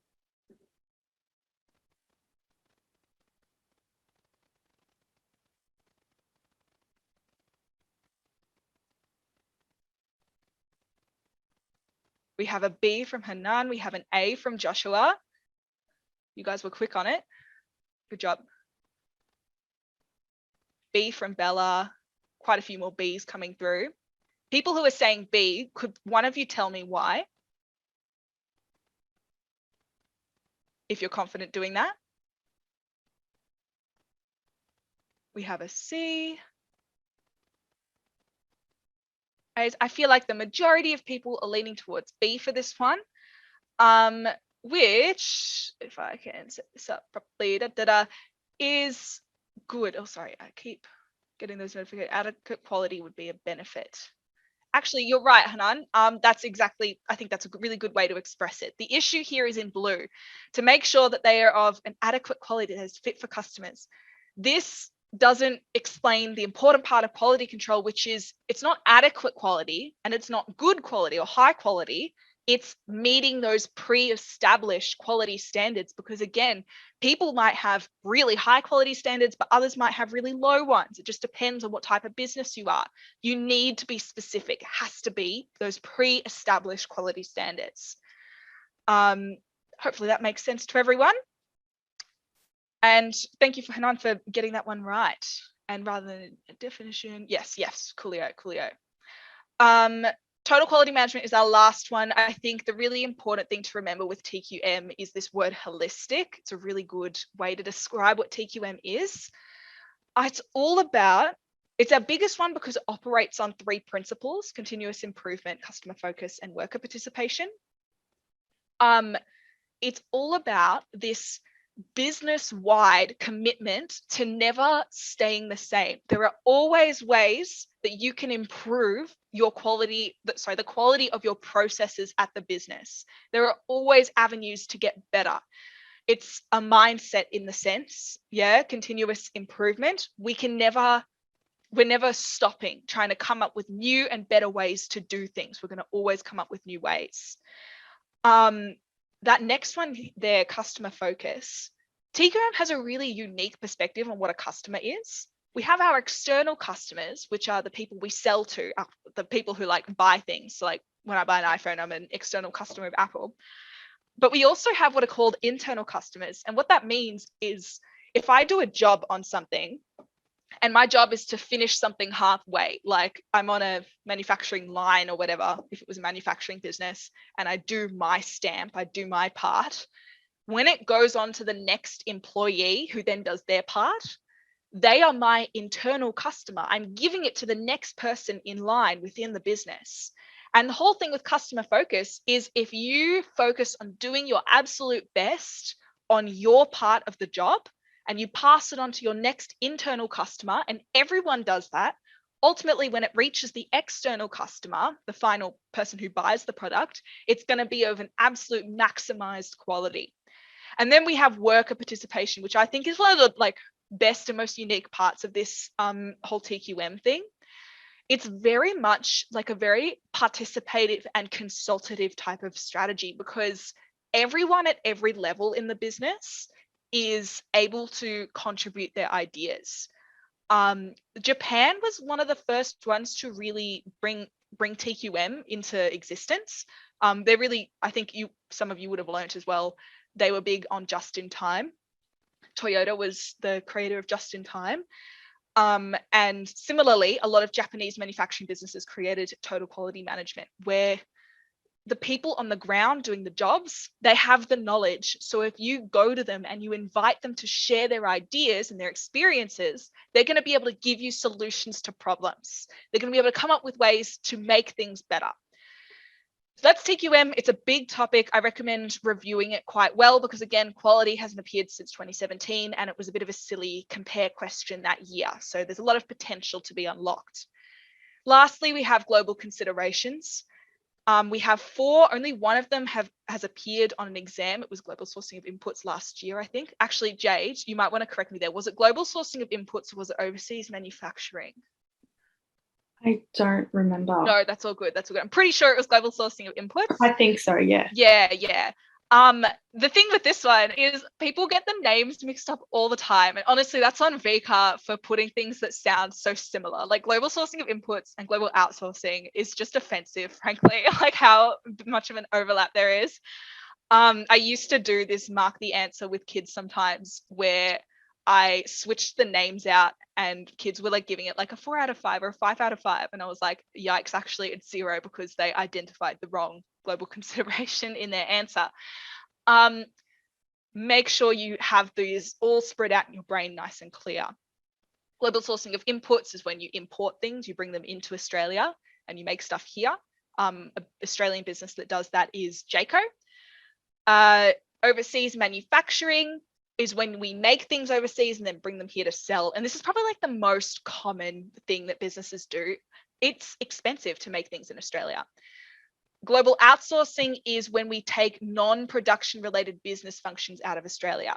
And what I mean by that is things like telecommunications, IT, accounting, and marketing. So they're not anything to do with like making the thing, but they're still really important functions and we can take those overseas. I think a lot of Australian businesses use overseas IT and telecommunications particularly. I think Telstra used to, I think they do it way less now, but they depended on telecommunications from India for quite a while. And they do that because they're exploiting cheap labor. And then we have supply chain management, which is controlling and coordinating all of the links that exist from the very start of your product, like its absolute bare inputs, all the way to its final output. And there's heaps of people involved in that supply chain. All about meeting customer demands while being efficient. Now, I think the good thing with this topic is that it became particularly relevant this year and last year. If we talk about global sourcing of inputs and supply chain management, it became really clear last year that we have difficulties with this when things like planes aren't flying anymore. An example being the supermarkets, like Coles and Woolies, throwback to like April last year when all those pictures of the empty shelves were around and oh my God, like the toilet paper incidents and stuff. This was because Coles sources a lot of their things from overseas. And when the planes stopped flying, like passenger planes, which carry a lot of cargo, stopped flying, they suddenly were cut off from accessing those global sourced inputs. And yeah, the result was we couldn't buy things on the shelves because Coles and Woolies couldn't actually bring them into the country. Coles and Woolies use just in time, which is why this happened. They didn't have a big stockpile of things sitting around because it's food, so it's hard to do. So they're very dependent on these international deliveries. When they stopped, that's why we had empty shelves. Also, supply chain management, same deal. Like there was this huge global realization that we are a very globalized nation and global supply chains are very susceptible to risk. COVID absolutely shut down global supply chains. And then overseas manufacturing as well, something that we saw kind of really appear again politically because of COVID. Australia doesn't really have a manufacturing capability for a lot of things. Like we don't make cars anymore. It became too expensive. So all the car manufacturers pulled out of Australia. We don't have the capacity to manufacture our own medicine is something that's really come up. And so a lot of like politicians and stuff are now saying that we should, as a country, become better at manufacturing things, which I think is interesting. Let's have a little brief question time session for now. I'll try and make it 5 or so minutes. Popping back in. to this. Okay. And I'll try and bounce some questions to our lovely UBS volunteers as well. So what do you mean by contemporary case study? Do we have to remember our own case study and link it to the exam? So a contemporary case study is any case study that's like less than 4 years old and is a real life business. And so you need to memorize contemporary case studies for each of the topics on the exam that are examinable, I should say. And bring them into the exam with you. There are quite a few examples of what these sorts of questions look like. 2018, there was a big, I think it was a CSR related question that was to do with a contemporary case study where kids had to refer to their own, like a business that they studied. Does that make sense? Do we have any more questions about what a contemporary case study is? Because it's a pretty big thing to remember and study. We didn't have enough time to go through them today, but make sure that you have those in mind. Actually, because this is relevant, how would they know the accuracy? They're not going to Google. Like, you just need to make sure you have the name of the business right, and like overall show it's not like hugely important. If you get the numbers wrong, you get the numbers wrong, but it does have to be real. You can't make anything up. It is obvious when you make things up. All right, I think that's good. All right. Do we need to know all the operation strategies? Absolutely. They are all examinable, and you need to know advantages and disadvantages of all of them, and as well as being able to compare them as well. Oop. Yo, I struggle with technology, it's so bad. I always lose a mark for structure. Is there any tips to answer the question in a structure form? It depends on the task word. For things like compare and discuss and evaluate, there's really nice clear structures to it. So the easy way is for a discuss question to say, one advantage is this, explain what it is, full stop. A second advantage is this, full stop. There are also disadvantages. One is this, full stop. A second one is this. So you can really like just be super clear in this is an advantage, this is a disadvantage. Break things down into their parts. Same with like linking efficiency and effectiveness. This could improve efficiency by, this could improve effectiveness by. You just be really, really clear which aspect of the question you're answering. Those who are putting questions in the Zoom chat, unless they're related to something I've already said, I recommend you just chucking it into Mentimeter.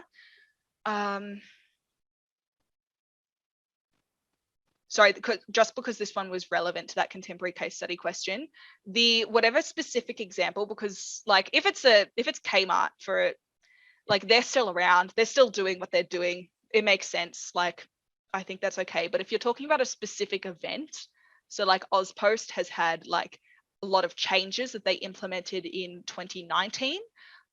If you're talking about those specific time related things, then they have to be from the last 4 years.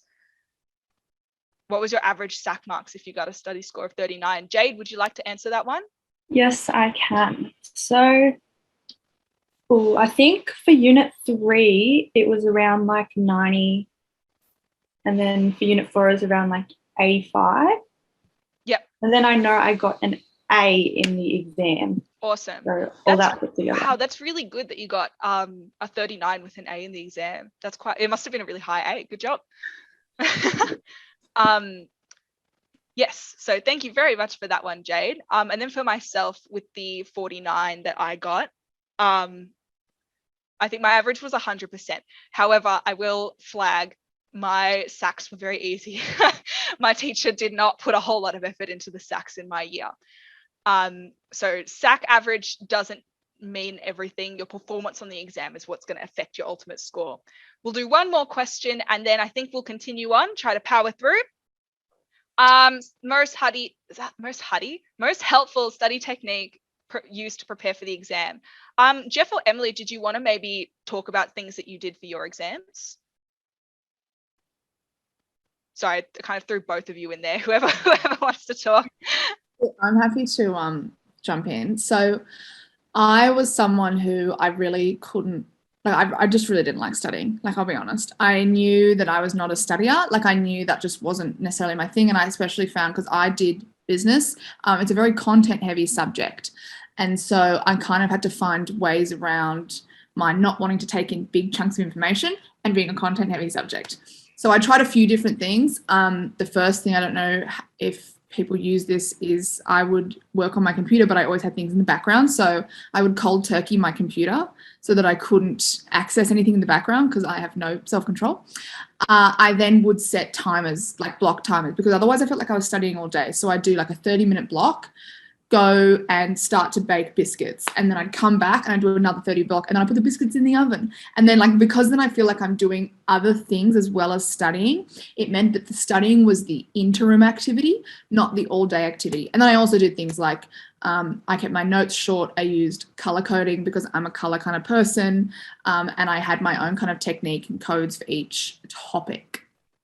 Yeah, thank you so much. And yeah, for myself, I think the big thing is do your notes by hand. Unfortunately, the big issue is a lot of people struggle writing fast by hand. You need to get into the practice of doing that. Now that it's September, the speed at which you write is going to have to be a priority for you, because the worst thing is not being able to finish your exam. So I recommend making sure that from now on, you're doing everything by hand. I actually wasn't allowed to use my laptop in year 12. They banned us from using laptops or anything in the classroom. So all my notes were done by hand. And it was good. Yeah, it was kind of like, it was rough at the start, but ultimately I'm glad that they did that. All right, we're going to... Jasmine, sorry to interrupt. I was just going to say, I might actually jump in really quick. Yeah, go ahead. On the study techniques, even though I am ancient and it was 5 years ago, one of the good ones for me was I had this unorthodox technique where I had a clock.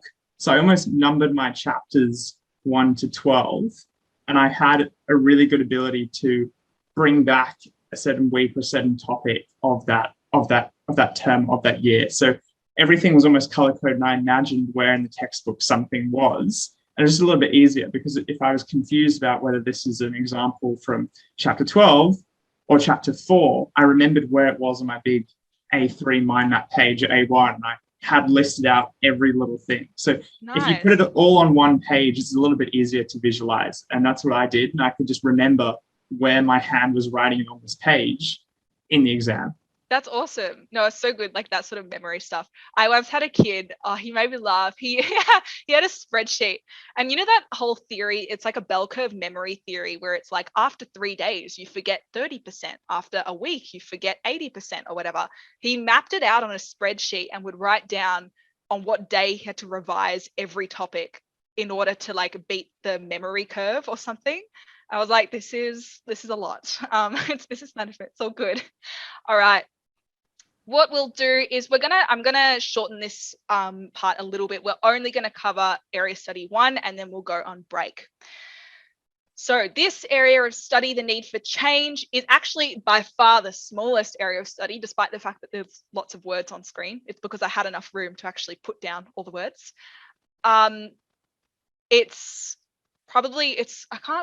It's also one that frequently appears on the exam, I think, particularly because last year we lost half of Unit 4. You guys are probably aware in 2020, because of COVID, they slashed, it was pretty much the vast majority of Unit 4 Area Study 2, and a couple of things from this area of study, but not relevant to any of these topics here.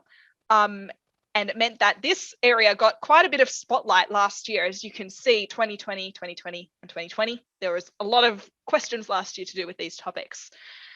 So a bit of a coverage on business change as a concept. It can be planned, meaning it's proactive, or it can be unplanned, meaning it's reactive. And we got a good taste of unplanned reactive change when COVID happened last year. Pretty much every business was like, oh God, I have to completely redo what my normal business practices would be.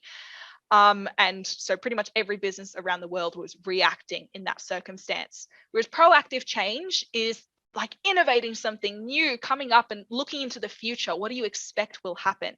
A really good business who does proactive change is McDonald's Australia. In case anyone didn't know, McDonald's Australia were the first ones to introduce McCafe. McDonald's Australia also was the first worldwide to do the self-service kiosks. And there's quite a few other things where they did it first, like before any other Maccas in the world, which is really interesting. With Change, I recommend the 3 C's: challenging, confronting, and confusing. This isn't true for everyone necessarily, but I think it's a good thing when it comes to talking about change. We're talking a lot about people's resistance to change as well. And often it's because of these reasons. It's people's fearing change. They're confused and confronted and challenged by it. And so as a business, we're trying to overcome those in order to make change as successful as possible. However, thing to note, change is ongoing and inevitable. I think we know lots of stories about various businesses who have done stupid things. They've not kept up with the world around them and they've gone bankrupt or just gone terrible as a result. Classic Kodak, the market leaders in printing photos. Like, you go into the store and you'd have them print your photos for you. Market leaders, they were the ones who discovered the digital camera. They decided that digital cameras were going to destroy the printing industry. So they just kind of put it on the download, didn't do anything with it. But then everyone else caught up. Everyone else started making digital cameras. And then Kodak went, and they almost went bankrupt, I think twice in their history. They're still around, but they're doing like various different things, not related to printing anymore. KPIs are one of our really big topics in this area of study. Now, we know from, it was a 2018 question where kids were asked to define KPI. You have to say that it's either like a criterion or a set of data or a measure, any of those. And you also have to link it to business objectives. So I've done that by saying KPIs can be used to assess the performance of a business in achieving business objectives. And we have 9 here on the study design that we have to know. And we kind of have to understand, like, why looking at KPIs is important for figuring out what we need to improve on and how we can implement change in order to fix these issues. So Jeff, I know that you mentioned before we started the presentation that you sometimes look into KPIs for your job at UBS. What do you think is the importance of looking through and monitoring your KPIs when it comes to improving business performance? Yeah, it's a great question and very topical, because for us, so I'm in the asset management business. So we manage funds on behalf of superannuation funds, global insurance clients, and just global companies with their extra cash at the end of the year. We manage that and invest that. And we have KPIs where we have to have a certain percentage with less than 20% scope 1 emissions or less than 20% scope 2 emissions. So ours are, perhaps if I go into level of wastage down there, we have very specific sustainability targets that we need to meet. And if our fund is tracking worse than other funds in the US, then these companies will put their money with them, and also they'll be able to gain scale and all of that. So we have to make sure that we've got the best ESG metrics and sustainability, but we're also delivering a return so they can pay for their children's school fees. So that there's this balance between ESG metrics, profitability metrics, and overall, that determines whether I have a job or not. Because if our fund doesn't perform well on any of these 9 metrics, then we simply won't be trusted.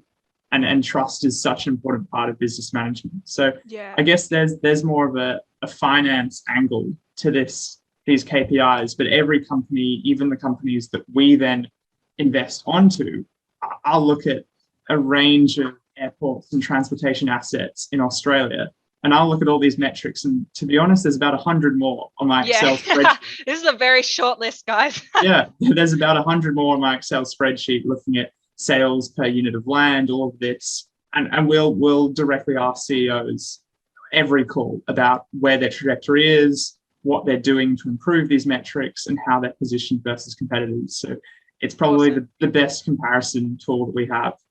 Cool. Thank you so much for that one, Jeff. We're going to do a quick activity now, and then we'll finish off this topic and go on break. So I'm going to show you 3 definitions of KPIs, and one of them is incorrect. Same sort of deal, A, B, C. And I would love it if you were able to also include where you think the mistake is. What's the issue with whatever definition I've presented you with? So one of these has a mistake. I would like you to tell me which. And straight into the Zoom chat as well. Same deal.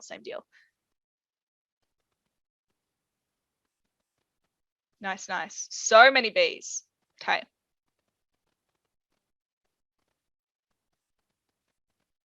Excellent.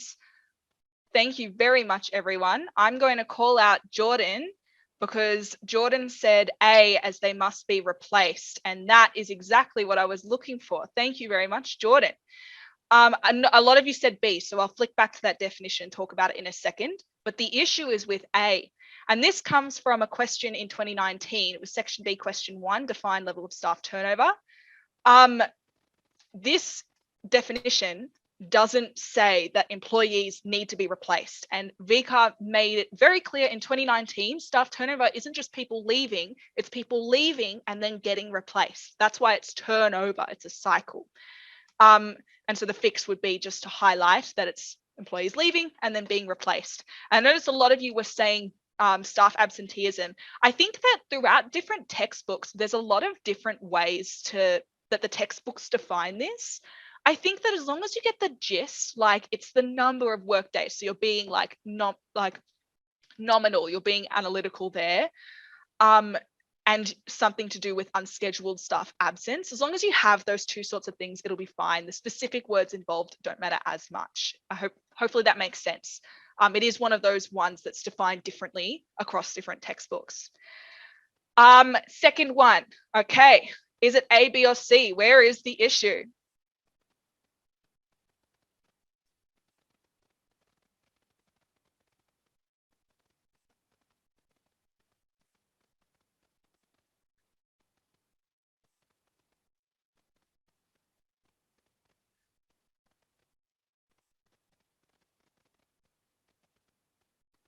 We have A's from quite a few people pouring in.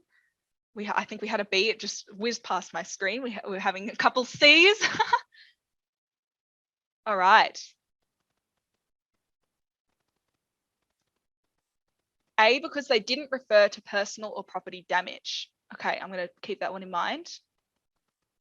All right. Thank you, everyone, for your answers. This one was, in fact, B. Before I get into why, I will highlight what was said. I'm sorry, I've forgotten who sent that message, but about property and personal damage. Those are examples. So I recommend including them in your definition, but that's not, you don't have to in order to get the marks. They're just examples of unplanned events. If anyone is confused about why A is correct, please let me know. The thing to flag here, workplace accidents is not just injuries. I think a lot of people fall into that trap. It's not just injuries, it's anything that causes disruption to workflow. And that could be things like property damage as well. And the reason that B is wrong, I wonder if anyone has said this one, I don't think so. When we define, we can't use the name of the thing in the definition of the thing. So I've defined rate of productivity growth as the rate at which output is produced. That's a no-no. I cannot reuse words in the thing in my definition of the thing. I would lose a mark for that one. Yeah, it's one of those more silly rules. But it's really important that we have those replacement words in mind. Outputs from a set number of inputs from Jess. Yes, that's the same deal as this one, as this definition here, same sort of thing. So to fix this, we would say rate of productivity growth refers to the increase or decrease in output instead of rate. And our final one, A, B, or C, which one contains the issue?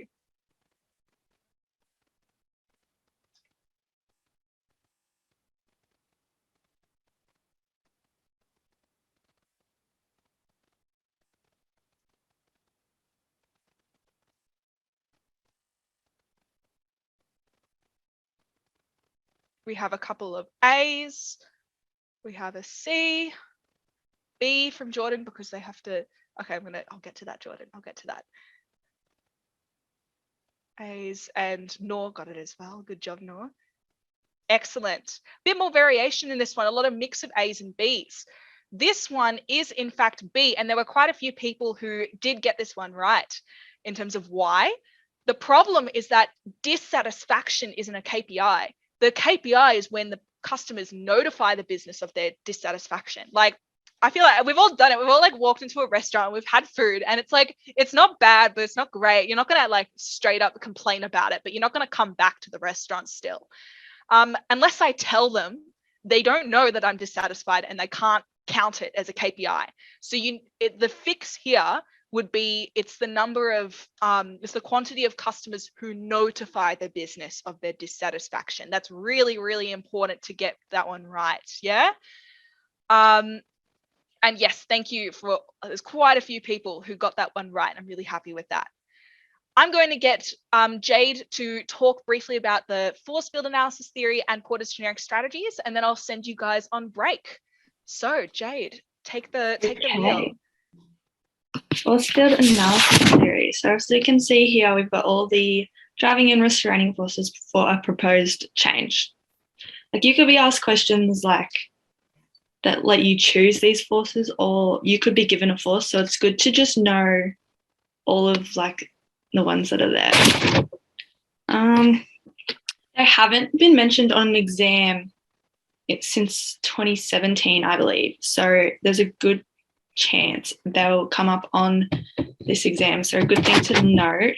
I think certain driving and restraining forces, because they're like technically their own dot point on the study design, driving and restraining forces have, but the overall like force field analysis theory hasn't since 2018, and it was a really poorly answered question. Yeah. Thanks for that one. Okay, so for this slide this is taken from the exam report. So this is what VCAR wants to see. And a big thing here is that point number 3, to give scores to these driving and restraining forces, which is quite often missed by students. So what this just means is when you've got your forces that are acting on the business, you need to give them a number, usually like 1 to 5, on how much they actually impact the business. And then once you've got these numbers, you need to tally them together so you can get a good idea of how much it actually acts on the business. Because you could have like a lot of like driving forces, but if they're all really low, you're still going to have more of a push to not make a change. And then we need to show strategies on how to minimize the restraining forces and maximize the driving forces so we can really get that change going in the business. Awesome. Thanks so much for that one, Jade. And then last but not least, our Porter's generic strategies. Yes, this is one of my favorite topics, to be honest. Where are we up to? So a key thing here, lower cost, is the lower cost to make the product or service, not just to sell at a low cost, which is often confused by students. It provides an opportunity to sell at a cheaper price, but you could also choose to sell at a normal price, and which would allow the company to make more profit and still have a competitive advantage over competitors. And then with differentiation, our keyword here is uniqueness. The product really has to stand out against all other products in the market to be able to sell at such a high price. Because if you've got all these products that are the same, no one's going to really want to pay for one that's really expensive when they can just get a cheaper one. So we've got businesses like, for the differentiation, businesses that do this well, as you can see, is Apple. We've got all like luxury brands, Gucci, all that. And then like lower cost, you've got like Aldi, who is like work really well to provide low cost through their, Awesome. Thanks so much, Jade. Yeah, no, it's so important to make sure that you don't forget lower cost isn't selling at the lowest cost, it's making at the lowest cost. That's so important to get right, because if you define it incorrectly, you can set yourself up for failure if it's a longer question. And what we're going to do now is we're going to cut into break because we've been running a bit over time. We'll come back and do these other topics at the end. There's not too many to go through, really. And I'm going to start the break now. So 10 minutes. So again, we'll come back at about 15 or 17 past and go eat some food, go to the bathroom, do your stuff, and we'll be back. Thank you very much for listening. Hey guys, my name's Pat and I'm a quantitative analyst cadet at UBS, which means that I help to write, develop, and produce the algorithms that UBS bankers use to trade stocks. My biggest career highlight today was probably changing the methodology that bankers use in UBS to trade these things called ETFs by creating a completely new volume curve, which basically outlines how the stock should be traded throughout the day.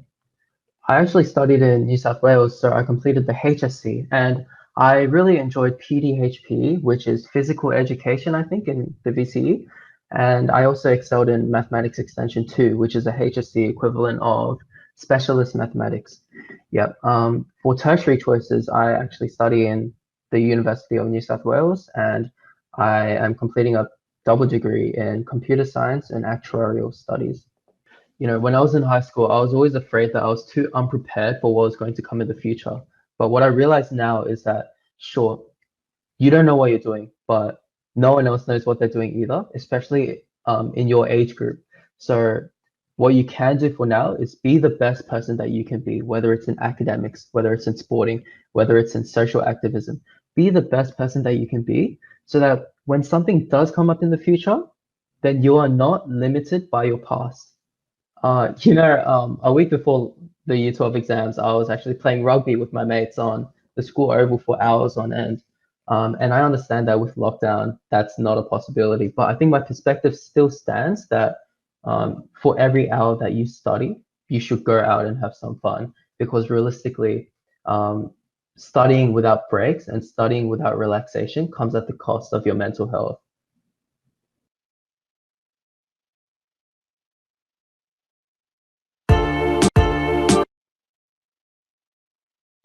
Something happens when we feel really stressed, like borderline anxious. Something happens in our brain that, unless you know how to deal with it, it's actually one of the places where our brains actually totally hold us back.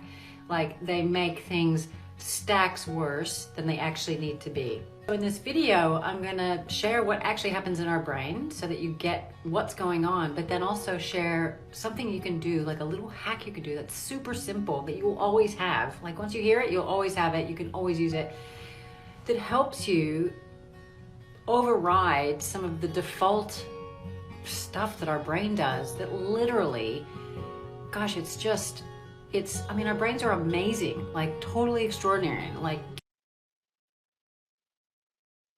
you know, it's hard to believe that in some ways it completely holds us back and has us feel horrible and completely overreact during things like, you know, taking an exam or asking someone out or public speaking or being in an interview. You know how stressed out you can feel about that? And logically you go, that makes no sense that I'm that stressed. Like, what's the worst that can happen? But in your body, you're completely freaking out. So when that stuff starts to happen to our bodies, when we're worried about something, it sends a signal to our brain that it needs to protect us. And the problem with this is that the signal it sends is that it needs to physically protect us, like we're in some kind of physical danger. So what it does is it sends a shot of stress hormones, like adrenaline, to our body that has us get into the mode of being able to either run away or stay and fight. So fight or flight. It gives us fight or flight chemicals because it thinks we're in physical danger, and normally we're not. We're like either really worried that she's gonna say no, or we're like worried that we're gonna fail an exam, or we're not gonna do well in an interview. But we get these stress chemicals that have us like seriously, like we're pumped up to fight or to run away, and that's the last thing you want to experience in your body when you're just about to do something that has you need to be in your head. Because you actually can't be in your head when you've got those chemicals running through you. They actually shut down your brain. Like your mind wants you to be 100% focused on your body and using it to either run away or stay and fight. So it doesn't want to spend any energy in your brain thinking through things. Like that's the last place it wants you to spend energy. So you literally, like you can fully go blank or just forget stuff and go, what happened to me there? So here's what you do. You simply have to say something to communicate to your brain why you're feeling stressed. It sounds corny, but you have to say, you're okay, Leah, you're gonna be fine. You're just stressed because this is really important to you. You are safe.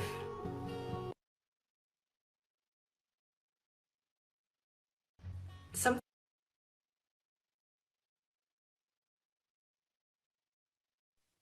All right. How is everyone? Give us all the chance to pop back in. I'm going to change what we were planning to do slightly. So you guys do have physical copies of the slides. So I'm not going to go in as much detail on some of the things that that were included in the slides, just for the sake of time. I'd rather dedicate more time to things like the Q&A, which you can't look back on unless we do it now. So I'll say a couple of important things, but then we'll move through the content relatively quickly. Now, for this particular final area of study, which is Unit 4, Area of Study 2, it's a very big area of study, and most of it was slashed from last year. So you'll notice that not heaps of these topics were present in last year's exam. So prepare to have them revisited this year. In terms of past questions, we're actually going to be having a look at one of them, which is that management strategies to seek new business opportunities questions. Still not have access. I actually think, sorry guys, with the physical slide things, I think there was a background issue. It is being resolved. You will definitely have access to the slides. If you don't have them right now, you will have access to the slides later. Yes, that'll definitely happen just through Eventi. And I am sorry if you don't have them right now, but I promise you will be able to access them. So don't panic. All of these things, all of the slides will be available to you afterwards. 2019, that worst answered question, we're going to have a look at that one. The only thing that really hasn't appeared much in this is the corporate social responsibility considerations when implementing change, which hasn't come up since 2017. It's that very second from the bottom topic there. Definitely, I don't think it was really well answered in 2017 either. I remember that question. It scared me. We're going to quickly race through these, I think. One of the big topics of this area study is the 8 management strategies to respond to KPIs. And essentially what you need to know for each of these is how could, for example, staff training improve each of our 9 KPIs? And you do that for each of these strategies. How could improving quality in production improve all of our 9 KPIs? How could it affect all of our 9 KPIs? There is a really amazing question in 2018, the 2018 exam. It was 8 marks. It was huge. And it asked about change of management styles, and it also asked about redeployment of resources. It wasn't answered great, but the sample answer VCAR gave was really good. I recommend tackling that question. I think it was section A, question 3 or 5. I can't quite remember, but it's a really amazing question. Leadership and change management. This is going to be one of those slides that I'm going to kind of breeze past. Oh, thank you so much, Sally, for highlighting that the slides will be available once this finishes. So I am going to breeze past this one here. Leadership during change is a really big topic and kind of broad. There was a 2018 exam question where students were asked to talk about leadership and change management in relation to a contemporary case study. In that year, I think a lot of people chose like Qantas and Coles. Those tend to be really common ones. And we might move through this one as well. Again, you're going to have all these slides. I would not stress. I tried for these particular topics to kind of be as detailed as possible in case a situation like this happened. So one thing I will flag for this topic, which was CSR considerations during change, is that this hasn't been examined since 2017. So I recommend really focusing on revising this. And it essentially comes down to 2 types of considerations. Either the changes themselves are socially responsible. So doing we kind of mentioned a lot of these things before, like biodegradable packaging, things like that. And on the other side, it could be stakeholders are treated ethically throughout the change process. So there's a list of options there. Again, I'm not going to go through them right now, but they are there for you to use at a later date. They don't require too much explanation from me anyways. Let me skip through these. Now we have 2 final topics that we're going to cover. This one here is very fun. Thank God it was taken off last year's exam, like last year's what is it called? Study design, because the year before I was in shock when I saw the results for this question. Now this topic, management strategies to seek new business opportunities domestically and globally. We essentially can come up with domestic strategies or global strategies or strategies that can be either. And none are listed on the study design. So you would have all been taught different ones depending on your school and your textbook. Some examples of strategies: on the domestic side, franchising; on the global side, exporting is a really popular one. And then for both, it works for either, would be things like innovation and e-commerce. Again, we all learn different ones. It's okay. So long as you understand what they are, you'll be fine. This was the question in 2019. Have a bit of a read. Kelly's Couriers is a service business which the owner is keen to expand globally. Propose and justify a management strategy to achieve those new business opportunities. Now, this question was a 5-marker, propose and justify, which means that you got 1 mark for proposing and then 4 marks for justify, which is fairly big, honestly. Like that's got to be a really detailed justify answer in order to get 5 out of 5. And what you will find is very, very few people got 5 out of 5. In fact, 1% of the state got 5 out of 5 for this question. And it was an 18% average, which is like so low compared to the second worst question, which is about 33%. And as you can see, more than half of the state got 0 out of 5 for this question. I was just like, oh my God, I remember when the exam report came out. I knew it was going to be bad, but I didn't think it was going to be that bad. So it's good to learn the lessons of past questions like this so that we don't make them again in the future. VCA like to pick on students. If there's a topic that was answered poorly in a past exam, it's more likely to reappear. That happened in 2017 with lean management. It wasn't answered the best in 2017, and then it reappeared in 2018 and 19, I think. It's a very common topic, that one. The issues. Many students did not understand the nature of a courier business as a service business. A courier business is a delivery service. While the question did identify that it is a service business, I think a lot of students didn't understand what courier means and what it does. It's like a postal delivery type service. And so a lot of people suggested exporting as a global strategy. However, you can't export a service. And so anyone who wrote down exporting, even if their justification was amazing, got 0 because it doesn't actually work logistically. You cannot export a service. You can only export actual products. So really important to read the question carefully and consider your options, okay? You would have learned more than one global strategy. You really have to look at it and think which one would suit this question the best. And the people who put exporting in 2019 didn't do that. Some students suggested franchising, which is domestic. And luckily, VCA has given us options for what would have been accepted in this year's question. In the 2019 question.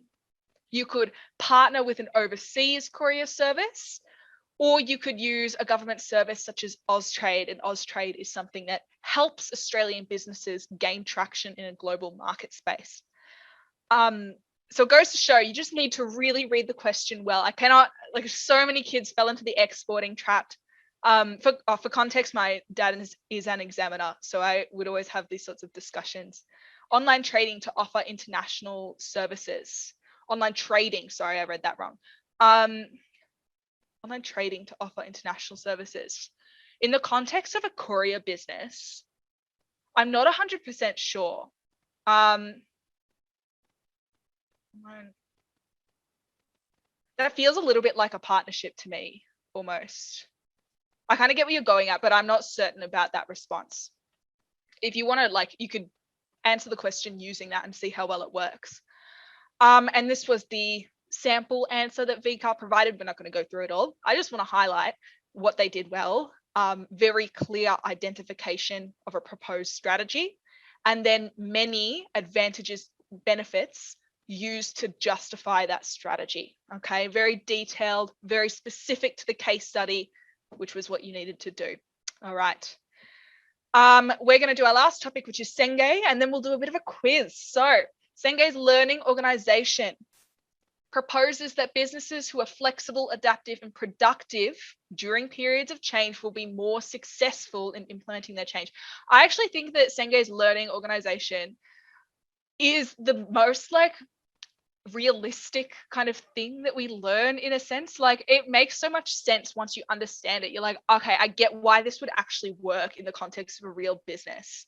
It's all about getting everyone in the business to have this mindset and attitude of being flexible and adaptive to change, right? You don't fear the world around you. You look at it, you look forward towards it, and you use it to shape what your business is going to look like.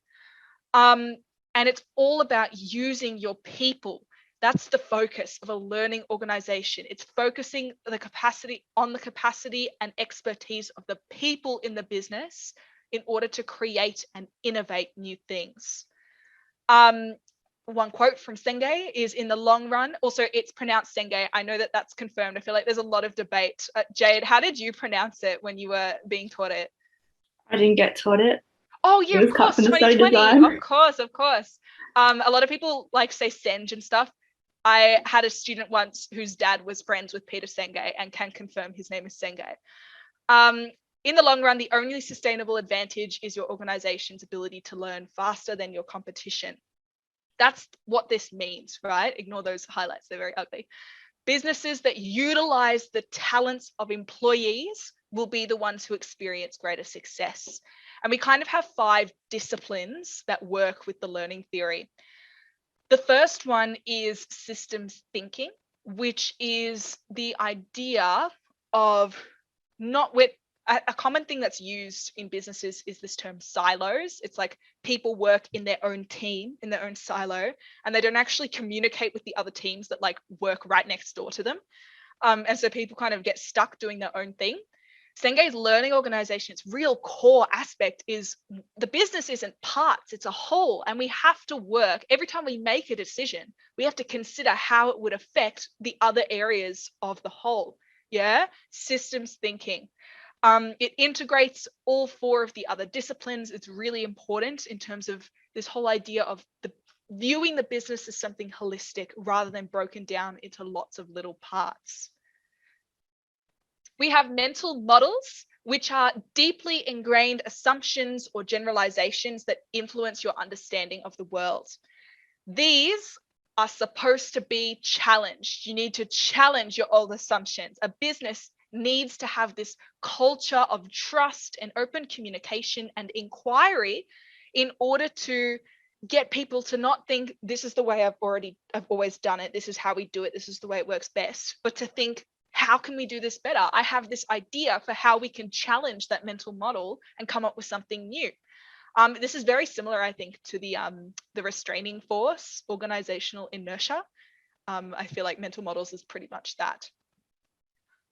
You need to be able to embrace the change around you and come up with ways to cope with the change around you if you want to survive. Personal mastery is probably the easiest one to remember in terms of like definition.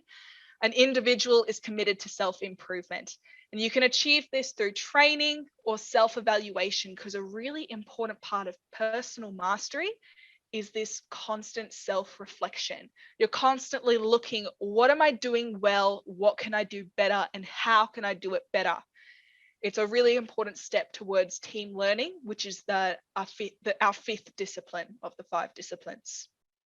And another quote from Senge, organizations learn only through individuals who learn. Individual learning does not guarantee organizational learning, but without it, no organizational learning occurs. It starts with the single people. Single people have to be committed to self-improvement. We also have this fourth discipline for us. It's called shared vision, okay? Building a shared vision. A business that has a shared vision is one where all the people are aligned towards the same goals. It's all about generating this enthusiasm for learning. It's getting everyone on the same page, having a leader who can say, this is where we want to go. Shared vision can't be something that's dictated. It has to be built up from the ground. If you tell people, this is our shared vision, this is what we want, no one's going to listen. No one's going to care. You have to get people to care by building a shared vision from the ground up and listening to voices of everyone in the business. Then when we combine personal mastery and building shared vision, we end up with our 5th and final discipline, which is team learning. This builds upon the discipline of personal mastery and shared vision, because essentially it's all about creating an environment where knowledge and experience is shared amongst the team. So you're committing to your own self-improvement, your own skills. All of your teammates are doing the same thing, but you're all united under a shared vision, which means you're all going to collaborate with each other and support each other and learn together in order to march towards that shared vision of change. Does that make sense? I feel like this topic is fluffy in the sense that it's kind of broad. It's not like clearly defined like some of the others are, but I think it's an amazing topic that has lots of room for discussion. And if anyone has seen the 2019 10 marker, you would know what I mean. It was a really general 10 marker. Kids were kind of invited to talk about many, many different things in relation to Sengei's learning organization. And I know that like my dad, the examiner, really enjoyed marking those questions because they kids had really unique interpretations of Sengei's learning organization and really unique ideas. So hopefully that's clear. This is essentially what it ends up looking like. All disciplines are equally important and they require systems thinking at the core in order to work effectively. It's not just you. It's not just your little team. It's everyone in the business is making this commitment to learning together in order to be flexible and adaptive and productive. We're going to do a little quick Menti because that's it with the content. We're done now. We're going to do a quiz and then we're going to do a Q&A session. So I'm going to get you guys to, and then also exam strategies at the end. I can't forget that. To fill in a Mentimeter now that we've kind of done that. Let me pull it up. Have I not got it? That's rough. Give me a second, everyone. Technical difficulties. Oh, yikes. I think I deleted it. That is so bad. Excuse me. I apologize, Skyline. I think I deleted the confidence rating that was supposed to happen at the end of the presentation. I think it's that last one. Is it? Like number 12. Congratulations. Oh my God, it is. Jade, I'm so stupid. Thank you. All right, let's bring this up. I'll get you guys to just drop this in. It's the same question as before, but it's just like, now that we've gone over the content, how are you feeling? Oh, wow. Love that 10. I think for these sorts of things, at least when I used to attend them, I think sometimes you end up walking away being like, there's so much I don't know. I'd rather you think about anything that you might have gained from the presentation. Obviously, there's going to be so many things that we're not sure about. And sometimes these things bring those to light. You're kind of like, oh crap, I have to know all of the operation strategies. This sucks. But that can come at a later time. It's really good to get reminded of what you don't know. So I hope even that was useful, like finding out like, yo, I didn't realize that the examiners were so harsh or something like that would be useful to you as well. Alrighty. I'll give it a couple more seconds. See how you guys are feeling. Hopefully that's working. 6.9. All right. Because I think what we'll try to do now is a couple of quiz questions. So let's pull them up. We're going to go through them one by one. I think there's like 5 in total or 6. I actually can't remember. And I wish it was like it had a Kahoot function of like telling us who the winner is. So just like if you get all of them right, send me a message and I'll say congratulations. Let's get started though. So here is our first question of the 6 that we'll be doing. I want you to provide an answer, and there is a correct answer to this one. And if you're having any issues with Menti as well, like let me know. Also, don't fall for peer pressure.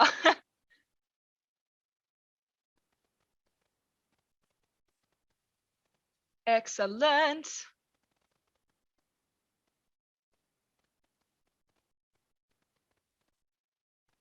Getting a good amount of answers to that one. I'm very happy.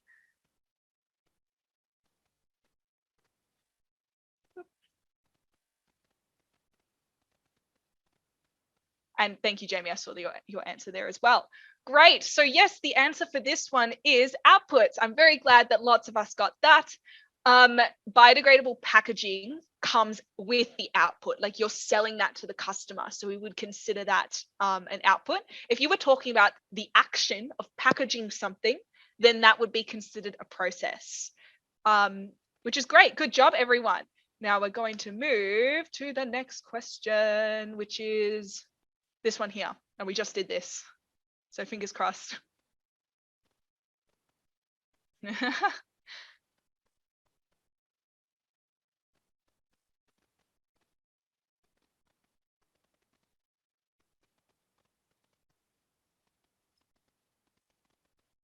Great. Thank you, everyone, for chucking in your responses there.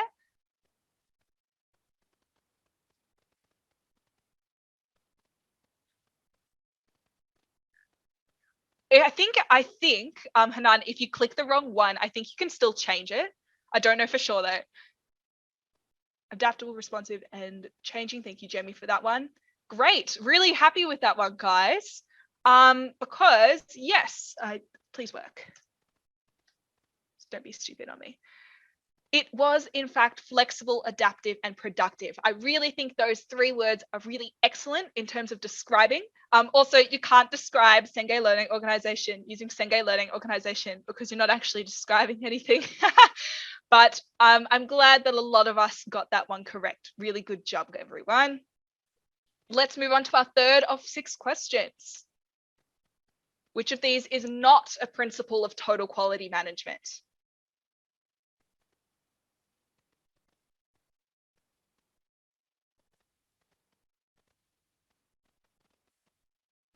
Excellent.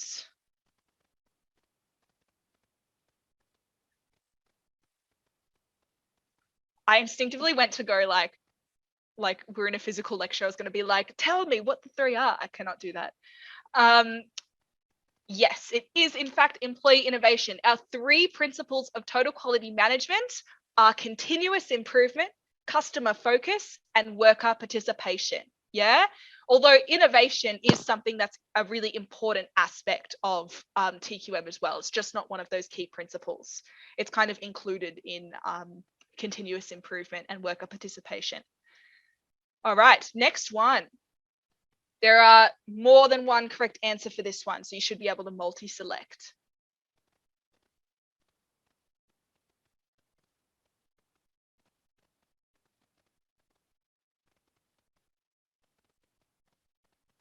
Yep.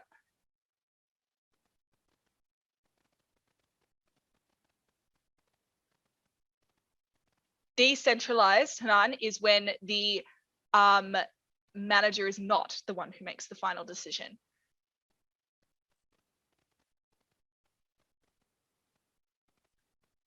Sorry, I think you made a point there, Jordan. Do employees need to be motivated to participate in the learning organization?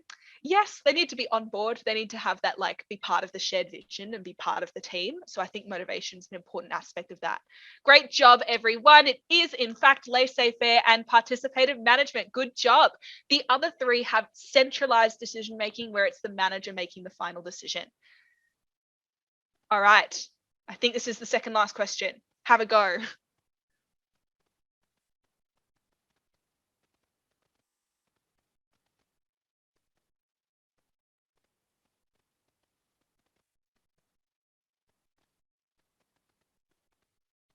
Wow, this is like the most like even split I've seen so far. Wonderful.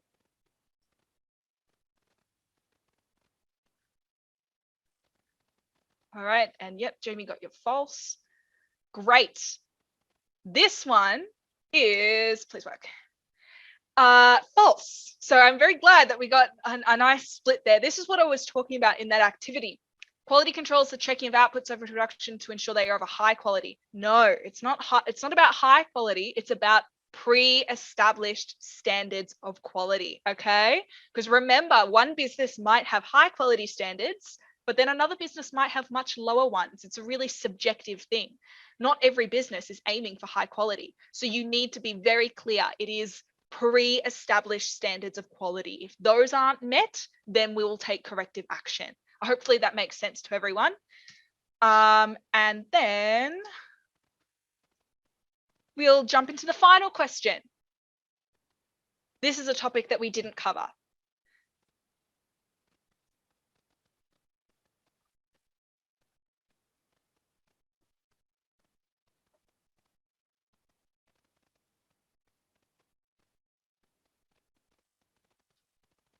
Awesome.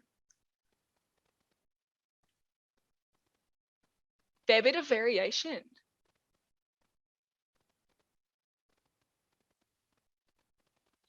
I have put in a certain answer, but I've realized that I've made a mistake in the correct answer. So it's going to pop up, but I'll correct myself as I do that. All right. Happy with that one. Now, the correct answer I've got in there is appraisals, but it should actually be 2 because you're right. Employee observation kind of falls under the same thing. I can't press. Anyways, let's pretend that that revealed the right answer. Appraisals and employee observation both involved assessing an employee's performance against established criteria. It's just that they're done in different contexts. For appraisals, we'll have a certain appraisal period where it's like the manager is going to say, I'm assessing you, just so you know. Whereas employee observation is not just the manager doing it, it's lots of other different people. So like fake customers, co-workers, anyone else can assess your performance. So I'm very glad that we got the split there between those two topics, which brings us to the end of that little quiz. Now, what we're going to do now is I think probably the most valuable part of today, where we're going to talk about the actual exam and how best to prepare for it, and some other things that I think concern people like scaling. I did busman, further, English, and then 2 other such, bio and something else that scaled down. So I am all for like the whole I get it, bizman scales down and it scales down by a fair bit sometimes. But I just want to point out that it's not really, you don't have to be concerned. I'm so sorry, I missed who it was if someone raised their hand. If you have a question, feel free to chuck it in the chat. Don't be concerned about scaling is my general vibe, because in VCE, we have 30 is the median score, 50 is our highest score, and then it goes down and down until you get like under, I think it's under 10 or something, and you have to like pay to get it revealed. I'm not 100% sure. So that question, Zakia, how much does this subject scale down? It does change year to year. It's generally 3 or 4 if you get a 30. So if you get a 30, you'll generally scale to about a 26. However, the further away you move from that median score, the less you get scaled down. So if you get a 40, instead of scaling down by 4, you'll only scale down by 1, say. You'll go from 40 to 39. And then for me, with my 49 didn't get scaled at all. I think it went down by like 0.1 or something. Yeah, so it's not all the same number. And so I think people get really scared about scaling for bizman, but don't be, because if you work really hard and push for a higher study score, a raw score, scaling is going to affect you way less. So that's an additional level of motivation to do well in the exam, is to run away from the effects of scaling. And also to anyone who's doing like what I did, Jade, I'm not sure if you were on the same page or not, but like all my subjects except one scaled down. Yeah, I feel like a lot of people who do bizman are on that boat. You can still get a high ATAR. I forgot to put in the slide. I got a 95.65 with subjects that scaled down. So don't be concerned about that. If you're aiming for a high ATAR, but you've picked those sorts of subjects, it's still entirely possible to get the ATAR that you want. Let's talk about a preparation timeline in the lead up for the exam. Now we're in the September holidays. You should be focusing on knowing every topic at this stage. I think during this presentation, hopefully you were made aware of certain topics that you need to revise more. Every topic you need to know all the necessary information. You can also start doing practice exams now, and I absolutely recommend you do that.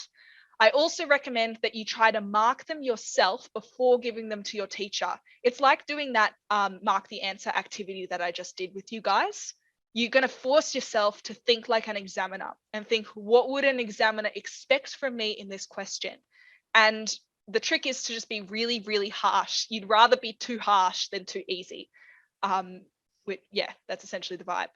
For the remainder of term 4 coming back, practice exams. That's your ultimate thing you should be doing, and making sure you do them in timed conditions, because as of now, guys, September, now you really have to focus on writing fast. That is a huge priority. For the night before, we've jumped a fair bit of time there. Get a nice long sleep. If you've got methods in the morning, make sure you get even more sleep. I would say just stick to like more chill revision. You can read over your notes, or you could answer like specific questions that you know you find a little bit more difficult, just to like a nice calm sesh. And then the day of, eat and drink well, but don't drink too well, because you don't want to waste like 3 minutes going to the bathroom. And again, chill revision. Don't hang out with, like, we all know those people who are like, oh my God, I'm going to mess up this exam so bad. Like, I didn't study at all. And those people are kind of gross to be around, I think, the morning of an exam. So I recommend like stick to yourself, stick to people who are going to be calm that morning, just so you don't work yourself into a panic. The ultimate form of exam preparation is practice questions or practice exams. We kind of have a step-by-step guide here for what to do when you do a practice exam. You want to complete it without notes and under timed conditions if you can. Mark your answers and then get a teacher or a tutor to mark those answers against what you gave yourself. Determine the areas or the types of questions you struggle with, revise notes on those areas, and then reattempt the question. I think that's always a good thing. Go back and try again. Practice what you did wrong the first time. Where do I find practice exams? Past VCAR exams are your number one resource. There's currently 4 that we can use: 2017, 18, 19, and 20, all without making any edits. The link is there if you want to access those past examinations. Read the exam reports for each of those exams too once you finish them, because the information in those exam reports are just endless. They have everything. And use any practice exams given to you by your teachers as well. I think a lot of people generally ask, how many should I do? I think if you're aiming really high, like 10, like minimum kind of 10 for those really, really high marks, but absolute minimum 5. You want to make sure you're doing at least all of those VCE past exams, but then also an extra one that your teacher has given you. Sorry, I saw something come through in the chat and then my mouse clicked away. I can't find the slides for revision lectures for maths, and we had it on Monday. I think someone from Skyline will be able to answer that one for you, because I'm not sure. So how many practice exams should I do? Minimum 5, 3 under timed or closed book conditions. But the rule is the more the better. Just do as many as you can. There's no set number, but you want to be doing them until you're absolutely confident. I think, I'm not sure if it was the same with you, Jade. When I got into my exam, I was obviously really scared in the lead up, but I remember getting in, and because I'd done so much practice, I read the questions and I was like, oh my God, I can do this. Like, all of these questions are ones that I can answer. Like, I had this real moment of, thank God that I did all the study I did, because it's made the exam way easier than what it could have been. Yeah, I agree. Cool. So really important. Reading time, we have 15 minutes to do reading time. I cried in reading time for like 3 different exams. I think it's good just to like panic if you need to during reading time, and then just get it out. Don't focus on that panic when you're actually in writing time. So take the opportunity to calm down. Note the topics and task words for each question. And I think also make sure you plan the 10-mark question. You have the chance in this 15 minutes to really sit down and think about what you'll say. Do not pick up your pen. If you pick up your pen in reading time, they will fail you. So don't touch it. Don't be tempted. Coolio. Sorry, I saw some things coming through in the chat. Really important question, because I've been highlighting this as well. How fast should I write? 2 hours to complete a 75-mark exam. You want to leave yourself at least 15 minutes at the end. So important. I remember one in my going back over and rereading my answers, there was one where I completely misread the question, and so I had to write a whole new answer, and I was like, thank God that I left time at the end, because otherwise I would have been stuffed. So we want to be writing at 1.4 minutes per mark, which is fast, guys. That is a quick pace. But the thing that I always highlight is you can be the best business management student, but if you can't finish your exam, that doesn't matter. it always hurt me when I had students who came out of the exam and they were like I knew the question, but I wasn't able to answer it in time. That always sucks and it hurts. So make sure you really focus on that speed when we're practicing. And improving your time management, get into the habit of timing yourself when you're doing those practice exams and practice questions. So important.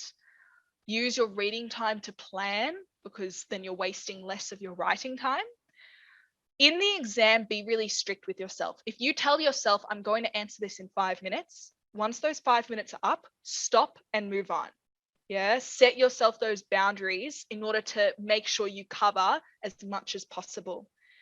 Monitor the time in the exam room, be like, watch the clock, be careful. And this is something that Jade mentioned earlier. Do the questions you can do, and then later come back to the hard ones, the ones that require you to like think. Just get all the marks down that you possibly can.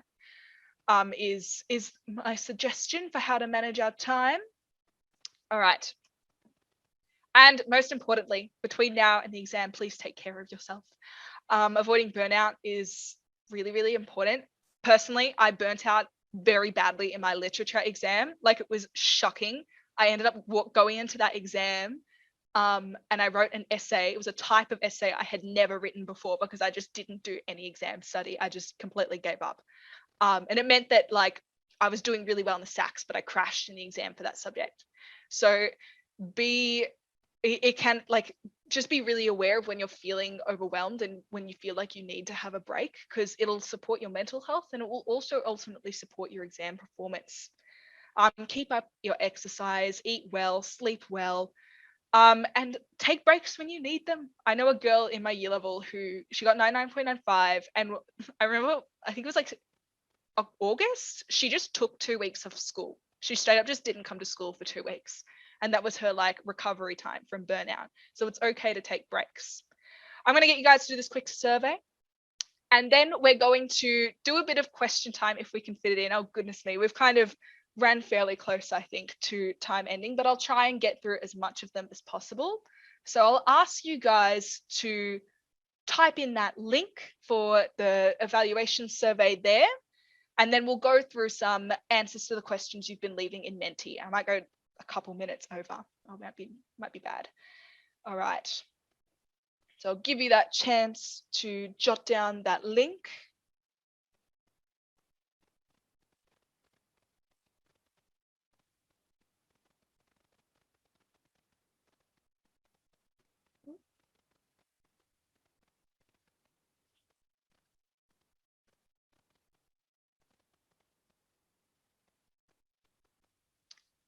While you do that, just because it's in the Zoom, what was your sleeping schedule like? Admittedly, very bad, but really important to sleep well in VCE, guys, because I'm still feeling the impacts from my poor sleep schedule that I developed in year 11 and year 12. I haven't been able to fix it.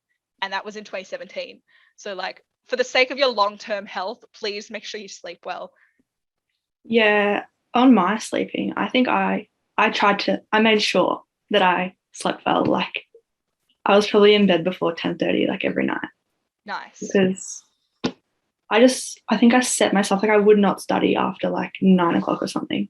That's really good. Get it out of the way and have time for yourself. Good limits, good limits. I didn't do that. And like I said, still feeling the repercussions 4 years later. I've just completely stuffed up my sleep schedule. So what we're going to do for the last few minutes, we'll keep it at 5 minutes, I think, is what we'll do. We'll go a couple minutes over time. I'm really sorry, everyone.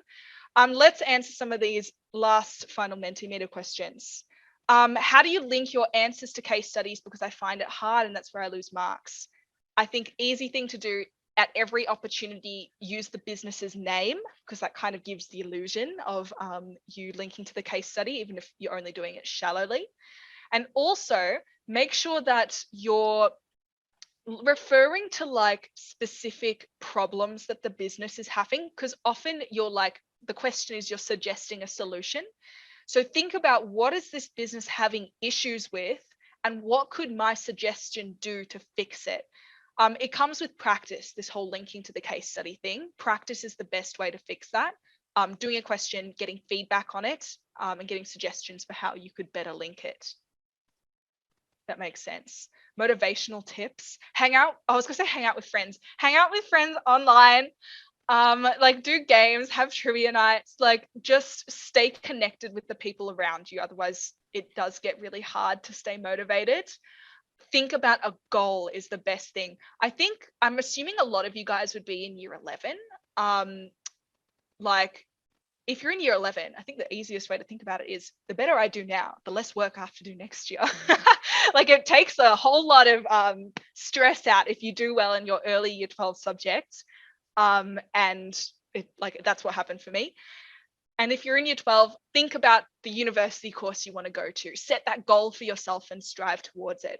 Did anyone have anything to add for motivational tips? I just wanted to jump in and say, I think that those tips are all really great. For me, I got more stressed out thinking about like, oh, what uni am I have to pick? Da, da, da, da. And so my mum gave me a really good piece of advice that it actually first applied to public speaking, but then we used it for exams too. Think of what you're going to do immediately after the exam. Set something nice up for yourself. Go and get the juice you really like. Or I really was obsessed with cinnamon scrolls all throughout year 12. And so my mum would drive me to every exam and then have a cinnamon scroll waiting for me at the end. And I'd stuff my face because even though I ate before, I was always starving. So set something nice up for yourself. And the same thing with studying. Like I said, give yourself not a reward, but just think about what you're going to do immediately after, because then when you're thinking about that, you can focus more easily and then you're not stressed about what's to come. Absolutely. My group of friends did a Macca's run after the English exam, and I literally still remember that Macca's run. Do we need to know similarities and differences between all operation strategies? Yes, you need to know how to compare the technological strategies to each other, the quality strategies to each other, materials. Not so much lean management principles though. It's kind of hard to do that one, so I wouldn't worry. Study method, do you recommend? I did flashcards. I don't know if anyone else here also did the same thing. You should see my pile of flashcards. It's like this long, it's hundreds and hundreds, and I built them up throughout the year. And then I just referred back to them. I think that's sort of like, I used to get my dad to like read out a topic and then I would tell him all the information on that topic. So getting like that partner study of like trying to recite things from memory really helped me. I can agree with that one. I used flashcards as well. And I even just found the process of writing them really helped me remember the definitions and stuff. Yes, absolutely. And also good to practice handwriting. That's the other thing I just want to flag. If you have bad handwriting, please fix it now, please. I promise you, sometimes the writing that comes through in people's exam questions, I'm like, it's good that you've written all this stuff, but I can't read it. And so you get 0. So if you have bad handwriting, please fix it now. We'll go through 2 more questions and then we'll wrap up for today. Do you recommend revising and remembering a whole definition or just key points within it? I think whole definition is really, really important.